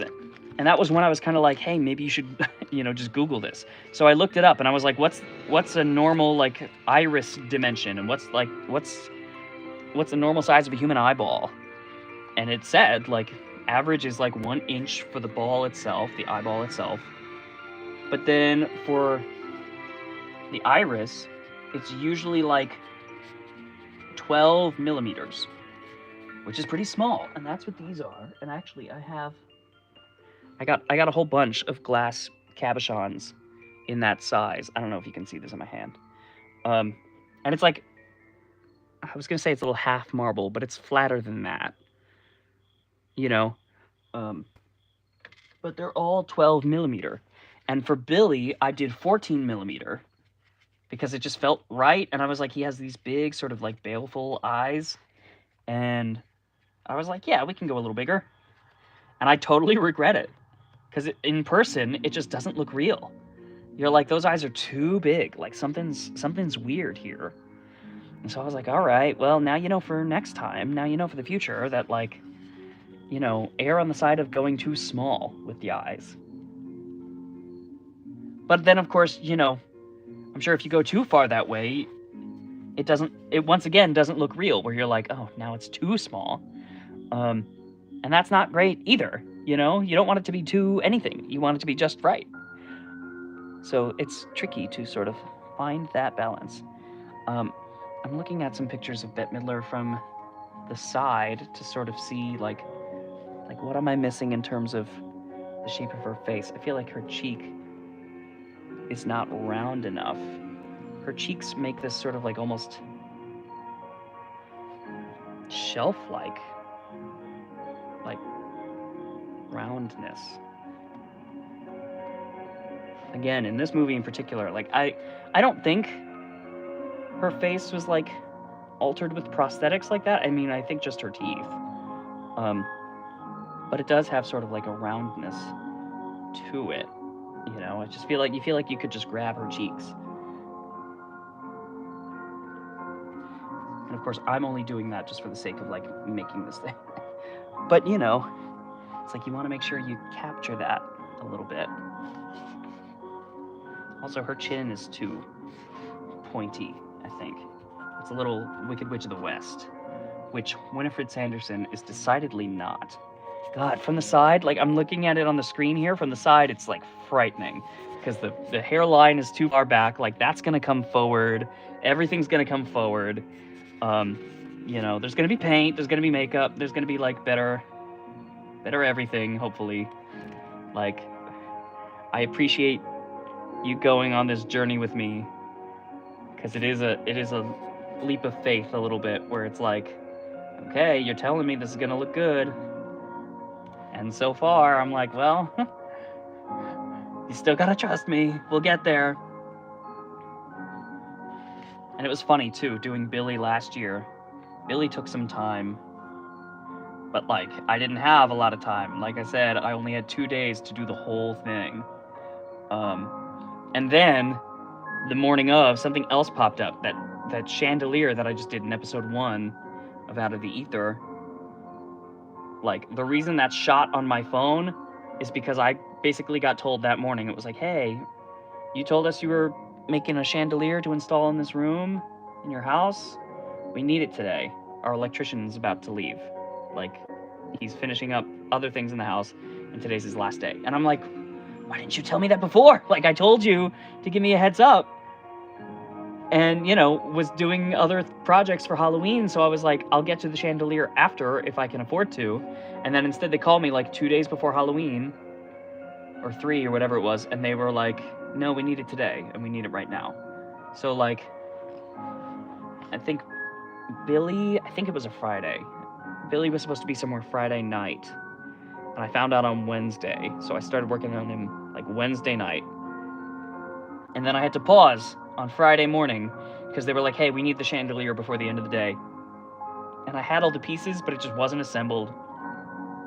It wasn't painted, and I was mad because I really wanted to take the time to do that right and make it look great. And all of a sudden I was like, now I gotta rush. And not only that, but then Billy's gonna be rushed too, and he's already rushed. So that's, I think, part of my thought process with these characters here is I'm like, I'll reclaim things a little bit. You know, like, Billy wasn't as good as I wanted, but the witches will be great. Her nose is just going crazy. It keeps falling off, and I just keep pushing it back up. So I'm not 100% sure what the solution is going to be here, because clearly that clay needs to be supported somehow. Maybe what I'll do, and this is sort of a silly idea, but maybe it'll help. Maybe what I'll do is just like here it is. Take a T-pin and kind of scrunch up the nose and shove it in there. This looks so awful. Look at this. It's so funny. But then, like, I'm just gonna like let that sort itself out and see if it droops any further, and then if it doesn't, I'll build out on top of that, and now it's got like a little support within it. Maybe that'll be helpful, you know? Oh boy. Aren't you glad you're here for this live? She looks like she like flew straight into a wall.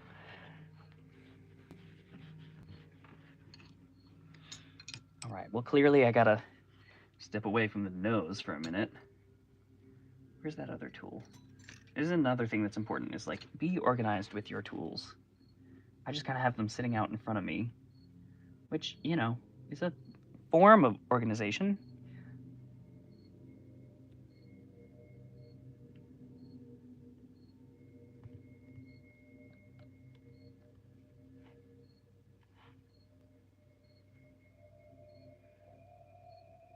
See if I can smooth it out here a little bit, just so I'm not coming back to something that's all like crusty and bunched up. At least not too much. Haven't really touched these eyebrows in a while either. I feel like the right side, like, for as dumb as it all looks, the right side is looking better than the left. None of it looks like Winifred yet, but it's going to. We will get there. Flew into a wall with something small jutting out. Yeah, like flew into a flagpole, like where the flag was attached, you know? Or like a wall with a flagpole sticking out of it, and then like hit the flagpole nose first.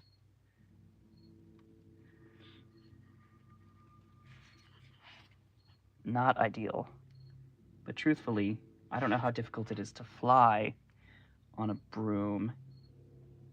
So I don't know if I can blame her for that. Maybe that's a level of control and precision that we shouldn't expect.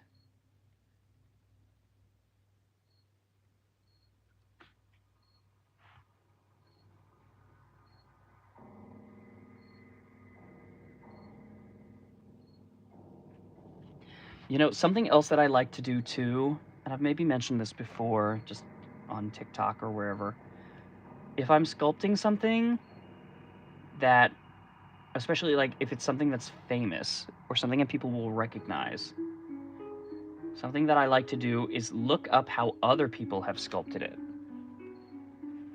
Because it's one thing to just like let it come from you and see like what your version will be, but it's really helpful to see where other people, like, kind of have, like, made mistakes, you know? Like, and I don't say it as in, like, it's not like look up other people's work so that you can feel better about your own. It's not that at all.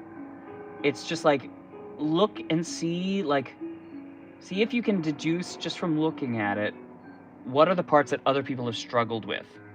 Because sometimes that'll give you a clue as to, like, what's going to be tricky, you know? And sometimes you look at that and you're like, oh, but I feel comfortable, like, doing that part. Like, sometimes people get caught up, like, in making hands or drawing hands, and I'm like, no, I'll be okay. I know how to make hands. Like, that's something I'm not worried about for myself. Just as an example, it's not necessarily always true. But, you know, sometimes, like, if you're replicating a puppet in particular, if you're making a puppet that somebody else has made, or, like, I've done this a little bit with my Audrey 2s. Like, if I'm doing a new set of Audrey 2 puppets, I'll be like, what have other people done? That's, like, one, it's a little bit like inspiration, like, oh, I never thought of maybe doing something like that. Let me come up with my own version of that idea. But also, it's good to see, like, hey, you know, lots of people seem to have trouble with the fourth one. That seems to be the one where everybody has a hard time. So then maybe you start to look and say, okay, well, I'm going to budget accordingly so that the fourth one, like, doesn't give me as much trouble. I'm going to budget my time to make that one work. I'm going to budget my money to be able to put extra emphasis on that one. Oh, that's not the brush I was looking for, but maybe this is the brush I need. You know, and so it's just good to sort of, like, see when people are doing this, what trips them up, what seems to be the hard part for most people, just so you can be mindful of that. And I say this because I did that with these characters. I looked and I was like, all right, if you're going to sculpt the witches from Hocus Pocus, what are the parts that people struggle with when they're doing that? And you know what? I didn't really find a lot of people who had sculpted the witches from Hocus Pocus. So that was, it kind of said to me, it was like, so the whole thing might be a challenge, because not a lot of people are showing off what they've done with them. So I was like, you can't be the first person who's tried this, but maybe you're the first person who, you know, thinks they're going to show somebody because of how good it turned out. You know, maybe that's not what's in the cards here. Maybe they're just that tricky. So, you know, things like that sort of become considerations when you start a project. You know, just this idea of, like, what should I be on the lookout for as I start on this journey? That's clever to use others' creations for better budgeting time and resources. Yeah, you know, it's just, you got to work with what you got. And a lot of the time, like, on Broadway, you tend to have more money to work with in terms of budgets. You know, it just, in terms of, like, anywhere you're working in theater, like, Broadway tends to have the biggest budget version of something, because where else is going to have more money to do what they're trying to do, you know?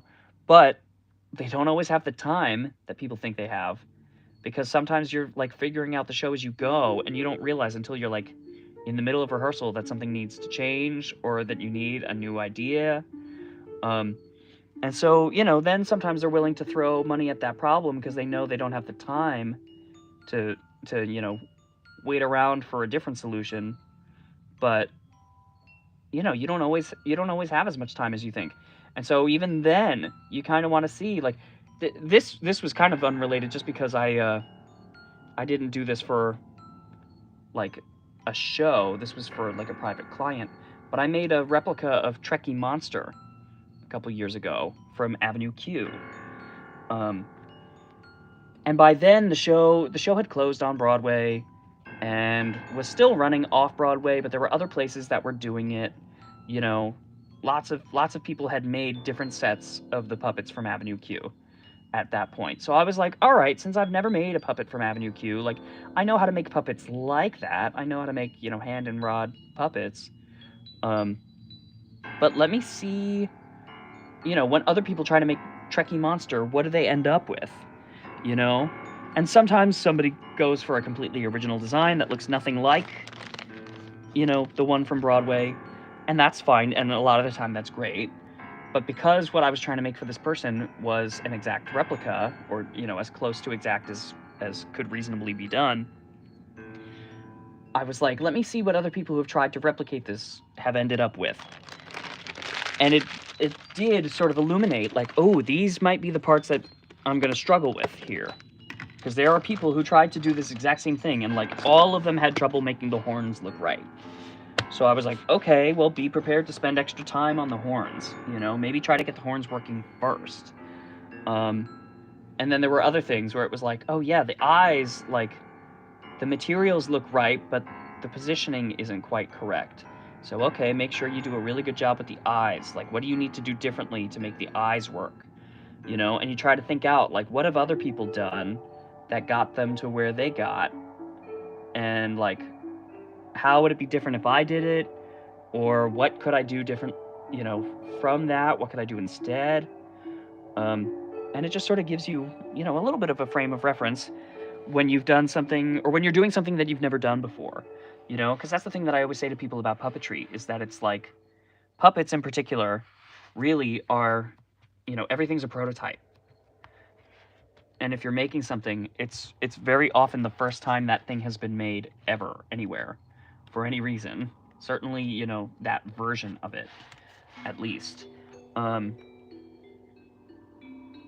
especially on Broadway, that's true, because they want the new version for the most part. They don't want the same thing that people have seen already. They want to provide their audience with something that they have not seen. And so, you know, you kind of look around at what similar things exist in the world, just to try to help you find out, like, how can I get myself close enough, you know, close to this idea that is totally new, so that when I'm stuck figuring out problems that are wholly unique, at least I didn't also get stuck on problems that, like, have a good solution that I just didn't bother to find, you know? So that's part of how the budgeting works, is like, I'm gonna let this part be simpler and sort of be more like this thing that already exists, because then this other part gets more time from me, and that part is gonna be different, you know? That part isn't gonna be like anything that already exists. So I'm not gonna waste my time making everything totally brand new if I can just focus on the parts that have to be brand new. Elliot's asking, have you ever made animatronics? So I've made, like, dumb, bad, cheap, like, basement build animatronics. Like, I've never really worked with, like, servos. I mean, I've done a little bit of work with servos, but, like, not in my animatronics, really. And like I I was that kid who grew up, like, trying to build haunted houses in the garage, and, like, make the haunted mansion in my parents' garage.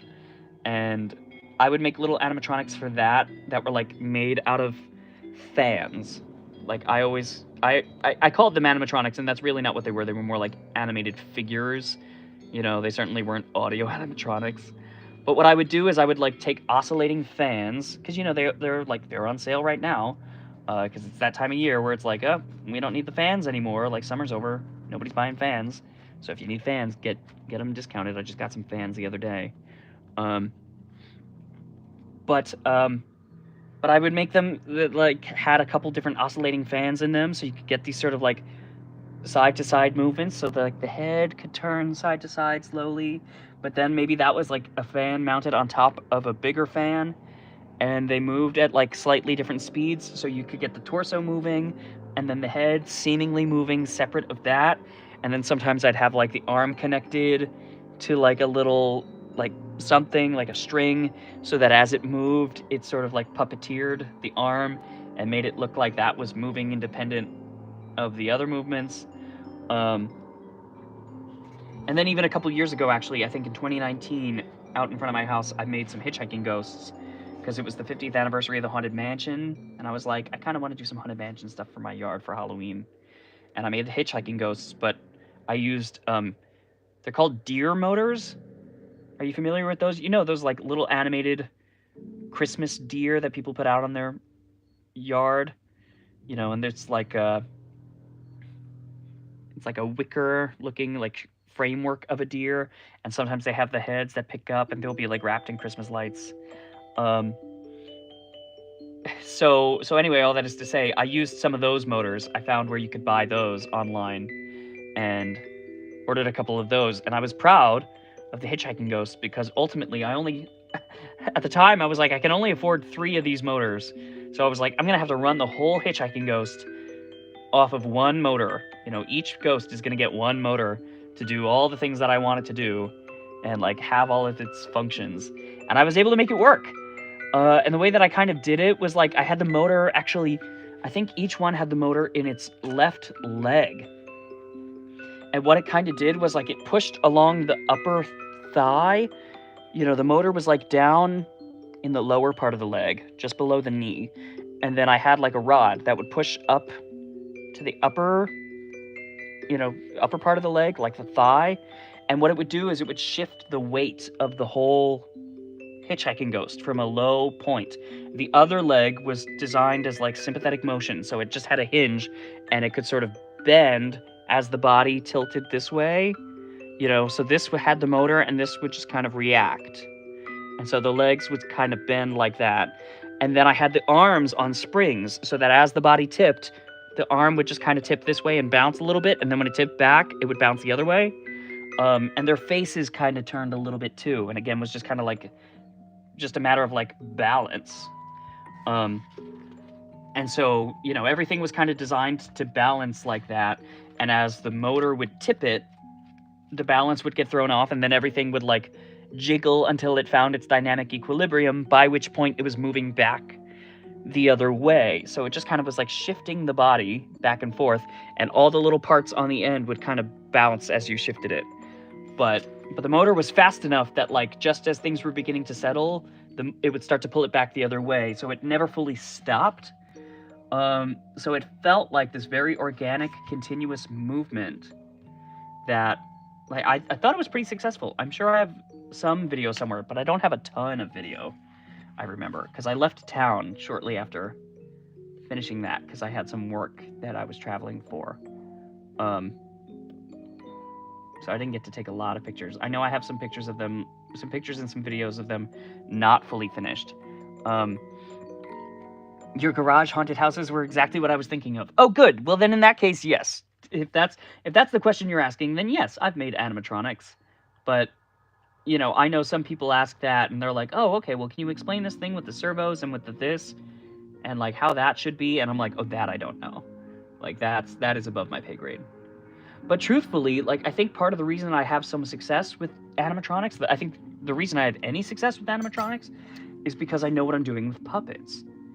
And ultimately the way puppets work is just like something has to like activate the motion, and then a lot of the other movements are sort of like can be sympathetic to that in a way.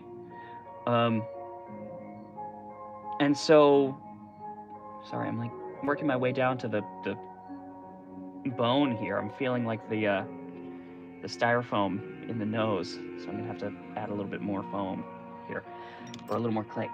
But so ultimately, I just kind of think of it like as a puppet, and then ultimately, the motor becomes like something that is in place of like a hand, or whatever it is that might otherwise be motivating the motion of the puppet, And early in the days of animatronics, a lot of them were designed that way, where it was kind of a puppet that was getting like shaken around by a motor, because they didn't have compliance at the time. If you know about animatronics, compliance is like the level of programming where you can sort of like absorb shock within a figure.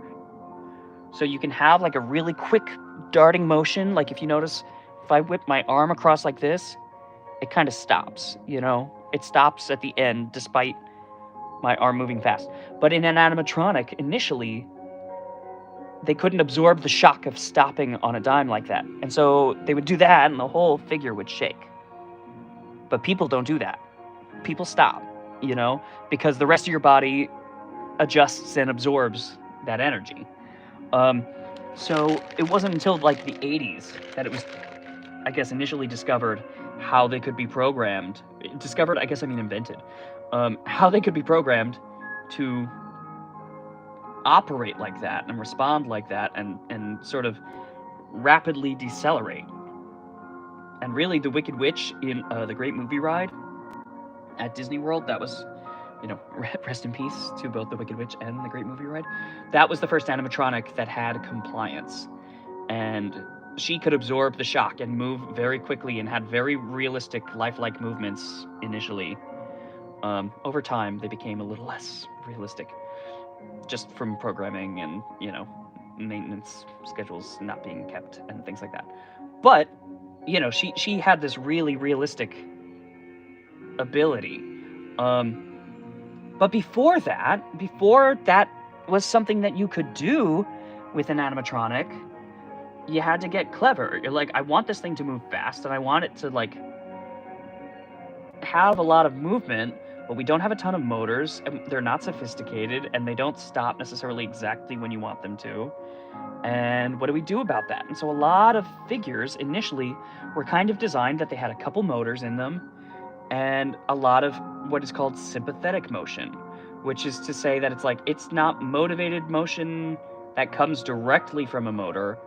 It is motion that comes from something else moving. So, like, the example that I always give is like Animal from the Muppets.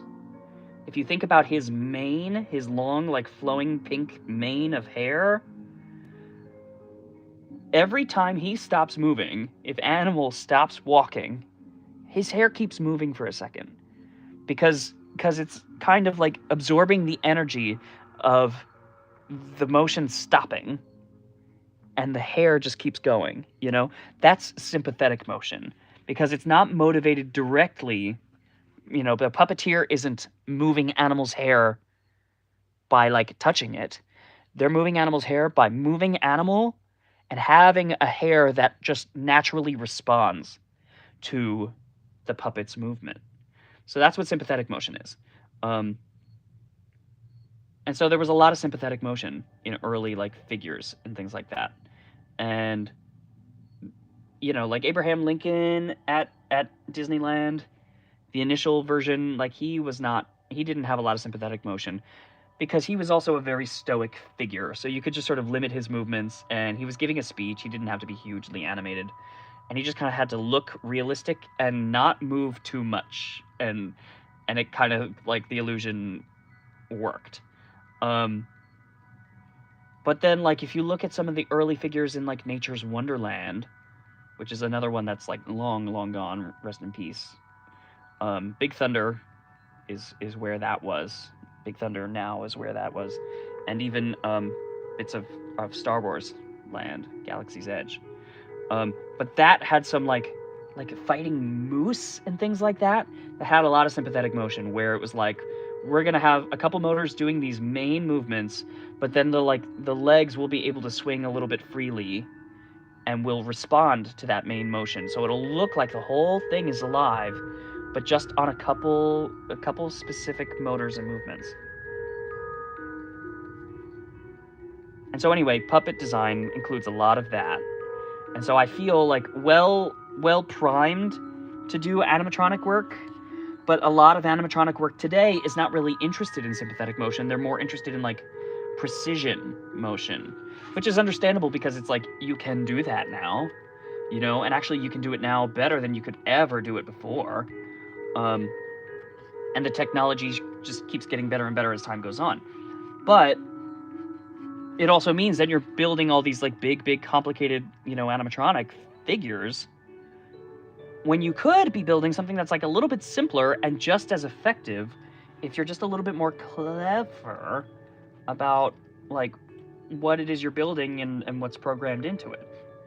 This nose is drooping down a little bit again, despite the support I gave her.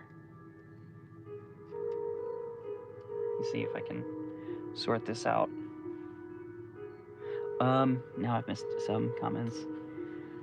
I'd love to learn to make animatronics, but being in an apartment, I've got nowhere to display them. Yes, that is absolutely a challenge. And it is a very frustrating challenge.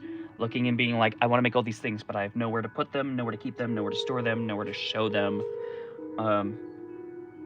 You know, that was something before the fire that I was, you know, always frustrated by. Because while I have some space, what tool am I looking for? I don't think I have as much space as maybe some people think I do. And so like I had all my puppets from the village Halloween parade actually like in this space here, where I am now, but you know, I couldn't really display them. They were just kind of stored here, and you couldn't really like, you couldn't necessarily tell what they were, and there wasn't really room to like show them off and set them up. So like after the fire, now there's a lot more room just by nature of the fact that, you know, the puppets are gone. Are her eyes getting further apart? I feel like they're melting like downward. Maybe I should have secured them in differently or better somehow. But so like I have Billy hanging back behind a little bit, and he's just kind of chilling.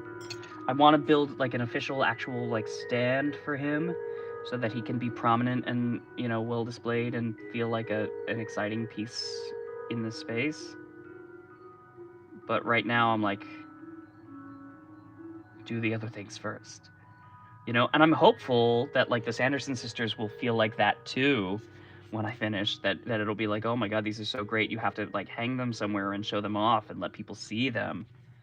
But we'll see. We'll see how that goes. I feel like her eyes are getting further apart. Maybe the whole face is just kind of like melting a little. Maybe I gotta do something about that. I miss being able to tap the screen and send hearts every time you say something interesting / brilliant. Oh goodness. Well, that's probably not as often as you're making it sound like, but thank you.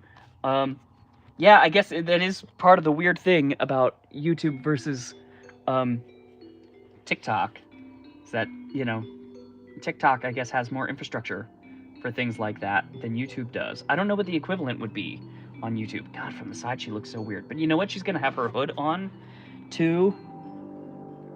She's gonna have her hood on when she's flying. So hopefully that'll mask some of this. But I'm like, she does kind of feel like she's drooping a little bit to me. And I don't really want that. I'm like, do I need to tilt her somehow? Like, her eyes look crazy. Ugh. It's just very scary and not in the right way. I gotta see what I can do here.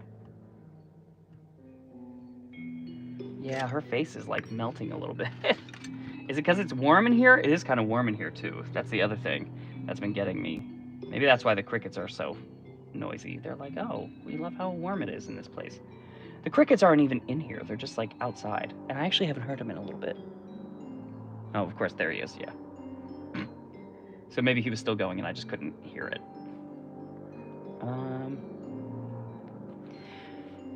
This is part of the advantage too, by the way, of using something like plastiline, like we were talking about before. Plastiline clay does not droop really at all. You know, you put it where you want it and then it stays. And sometimes it's tricky because you're like, ugh, I want this thing to, you know, to move a little bit more easily for me.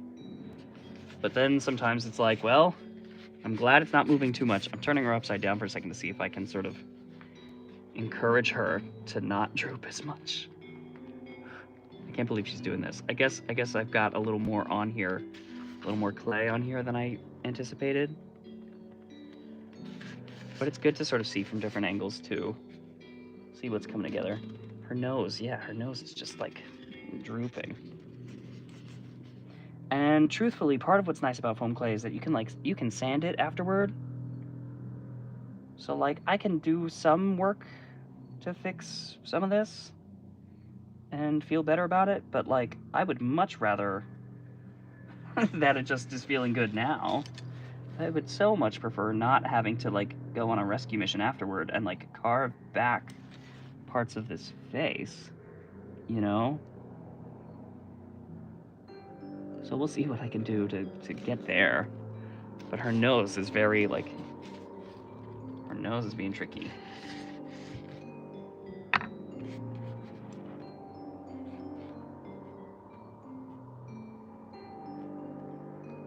I wonder... Maybe this is something I have to look up for the future. I wonder if there's a way to, like, stiffen up foam clay more. You know, if there's something I can add to it that'll make it less likely to... I mean, I guess I'm adding some water in here, so maybe that's part of what makes it want to droop a little bit. But I'm not adding that much water, you know? So it shouldn't be that. Like, right now, you know what? It doesn't look like Winifred Sanderson. It looks like Carrot Top. Or like Richard Simmons. Which... it should not. Like, that's unacceptable. I guess, do I want the spade tool? Her eyes in particular are what's giving me trouble, but her cheeks are kind of like sagging a little bit too. So I'm gonna have to figure that out a little bit. I'm not sure what the answer is there. Because there are parts of it where I'm like, I can see where this could work. And then there are parts of it where I'm like, oh boy, no. Yeah, no, it does look like Carrot Top, right? Like, I mean, don't say sorry. I said it first, you know? And I said it because it's true. Like...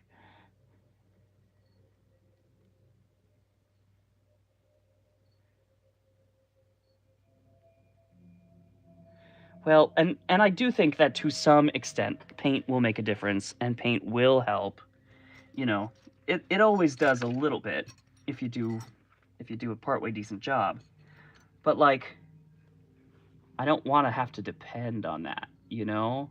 I want to look and be like, it was good, and then you put paint on it, and it looked even better, and not like, it doesn't look good, you better hope the paint helps, you know? But maybe the trick, too, is to, like, wait until all of this dries,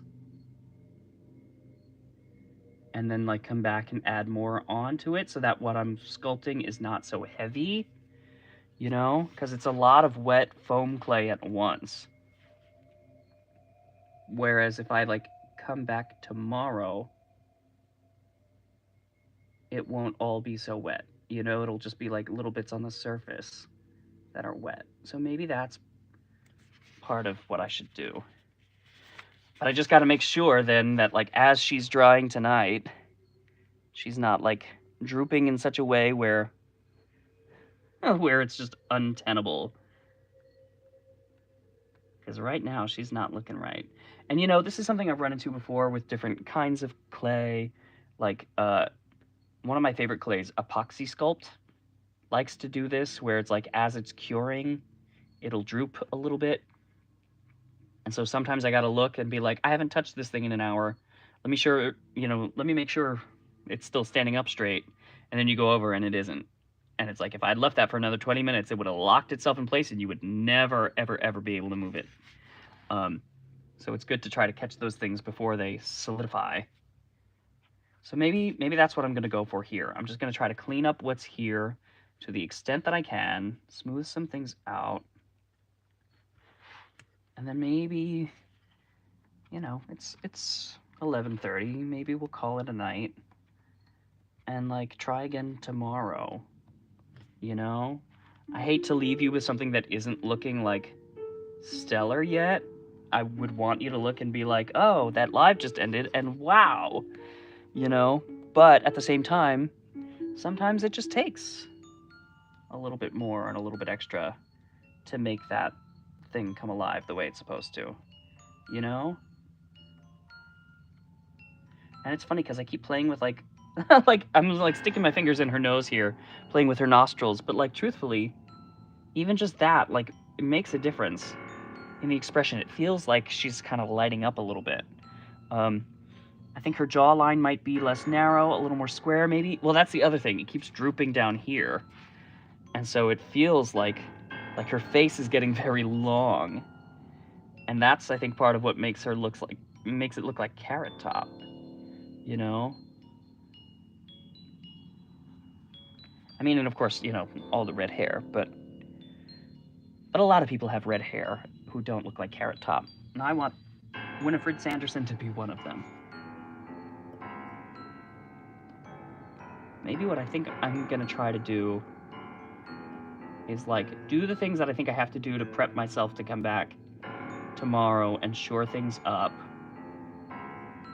You know, make sure that it isn't gonna rest tonight and lock in some work that like undoes any chance of this thing ever looking good. And then maybe I'll just let her sit for a little while. And maybe we'll try again tomorrow. I don't know. Or something like that. Because the potential is there. Like, certain things I do, I'm like, ah, there it is, but then you walk away for a minute and it's like, it just kind of melted on you. It's gonna be great, you've been going a while, and it's good to step away. Yeah, you know, and just like being a person too, it's good to take breaks, it's good to like make sure you pace yourself, you know, and like I could keep going. I feel like I'm in a healthy place to like keep sculpting. I don't feel like I'm pushing myself past my limit or anything. So that's good. But like sometimes it does help to just sort of like step away from it and like let it do what it's gonna do and then just like come back and try to address that, you know? Because if I solve all the problems now, but then she's just gonna sag overnight anyway, then it didn't really make, you know, then it didn't really make sense for me to try to like do all that. So anyway, she's not pretty, but she is very weird. Let me see. Do I have another picture here that I just want to make sure that like anything that I should really try to lock in tonight, that I do that real fast. Just so I don't come back tomorrow and say like, uh-oh, you forgot this part and now you can never do it. I mean, it's foam clay, so I can always cut parts away if I need. You know, that is kind of how it works, but yeah, her face definitely like is sagging. All right, well, you know, that's the thing, I guess. And you know what? Maybe this happened with Billy too. And I just didn't notice because he's a zombie. Like, and zombies kind of sag a little. But she's got like her nose is just like falling off her face. And her nose is very distinct, you know, Bette Midler's nose, especially as Winifred, is like very distinct, and you can tell when it's right and you can tell when it's wrong.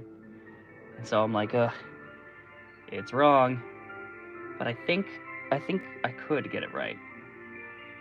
But I don't think continuing to mess with it the way that I am right now is going to be what gets us there, you know? So I'm like, all right. See, I'm going to just fuss with it a little bit. Because there are parts, like, I don't know. It's the other thing that's very tricky is you're trying to imagine, like, when it's painted and when there's makeup and when it's, like, skin toned. Like, how's it going to look? How's it going to feel? Is it going to feel good? Is it going to look right? And you're kind of guessing because you don't have those things. You're trying to sculpt in essentially black and white, or really just white, and imagine those elements. So, you know, there are parts and moments where it's like, if I block out the nose, something about the eyes feels like it could be on the right track. But it's like, okay, until I'm really getting in there and doing it for real with the paint and everything, you don't always know for sure.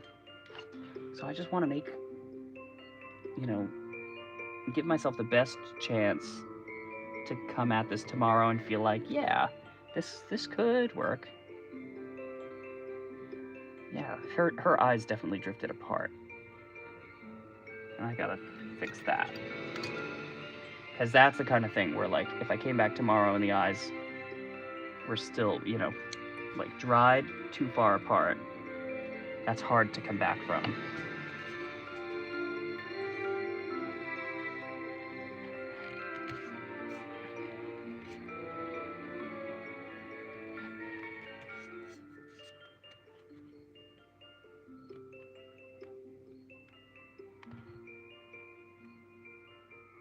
I'm actually just gonna knock some of that out of there because I'm like, that's a decision I'll make tomorrow. I don't want that to dry the way it is where I feel like I'm stuck with it. I'll just change my mind tomorrow. All right, well, so we got a little bit of a rescue mission ahead of us, but that's okay. What I think I'm gonna do is I'm gonna lie her down. Maybe I'll put a fan nearby or something, and see what I can sort of do tomorrow. I'll probably go in with some sandpaper and a Dremel, and I think we'll get the sculpture right, but it just is not yet. Do you think you could cool it down or dry it out a tad? Yeah, I think that's what I'm gonna do. I'm gonna lay it down face up so that it's like, if it's drooping at all, then it at least will be drooping back, and that's kind of easier to rescue, I think, than drooping down. And I'll just kind of see what it is tomorrow. You know, I'll probably have to go in with the Dremel a little bit, but you can do that once it's all dry. You know, truthfully, this is a tricky medium for trying to sculpt a likeness, you know, because this is what happens. Like, things can sort of melt a little bit, and suddenly it's like, hey, even if you got the nose perfect, now it's maybe not perfect again. And that's okay. And I knew that going in. That was the other thing too, is I was like, well, you know, but I'm gonna try it. So here we are. I tried it. There's something that could work. You know, it's not beyond repair. It's just gonna take some time and some effort. And, you know, if I had the budget, I would love to just like do it the correct way and get the plasticine and, you know, sculpt all the faces in that and make molds of them and like cast them in like a foam rubber that's lightweight or something like that. But you know, I think we will get somewhere. I want to see if I can mess with her mouth a little bit more first, because I feel like it's maybe too wide. I'm maybe just gonna like squish it a little bit. Her lips are too thick too. They have some weight to them, but not that much. Oh, and it's because the face is drooping that it's just pulling the mouth with it. All right, yeah, so I'm gonna call it for now. She is definitely horrifying. At the very least, there's that. Nobody's gonna look and say, your Halloween decorations weren't scary enough. They definitely will be scary enough. But they're also, I think, gonna be more beautiful than this too. So we're just gonna have to do some work, and that's okay. Yeah, I might call it for now. And if you're watching this on replay, I hope you don't feel like you've been led astray. There will be, you know, more to come on this, and you'll see. You know, if I think I don't sound very nervous because I'm not very nervous, I'm like, yeah, all right, it's gonna need a little bit of a rescue mission, but it's nothing too crazy. And again, we're trying to do something weird here, you know, we're trying to do something particular. So it's like, all right, we'll just make it work. We'll figure it out. So yeah, that'll be what we do. But in the meantime, thank you for being here. I hope you guys enjoyed this look at the beginning of the process. I had hoped a little bit that we would just be like further and it would be like, yeah, it's done. Nailed it. But what can you do? So we're gonna make it work. And I think the potential is in there. I won't say we're there just yet. We're definitely not there yet. But the potential is in there for this to totally come together. So we're gonna push for it. All right, everybody. Thank you so much. Happy Thursday. I'm not even sure how to end this live because I've never really done a YouTube live before. There we go. All right. Well, thank you. Thank you so much. Thank you for engaging. I hope you enjoyed this first private Patreon exclusive Out of the Ether live thing. This face is horrifying. I need to get this off your screen. I'm looking at it through my phone. I'm like, oh boy, you've been looking at this for a long time. I'm very sorry. But it's going to be good. I promise. We'll get there. I'll show you.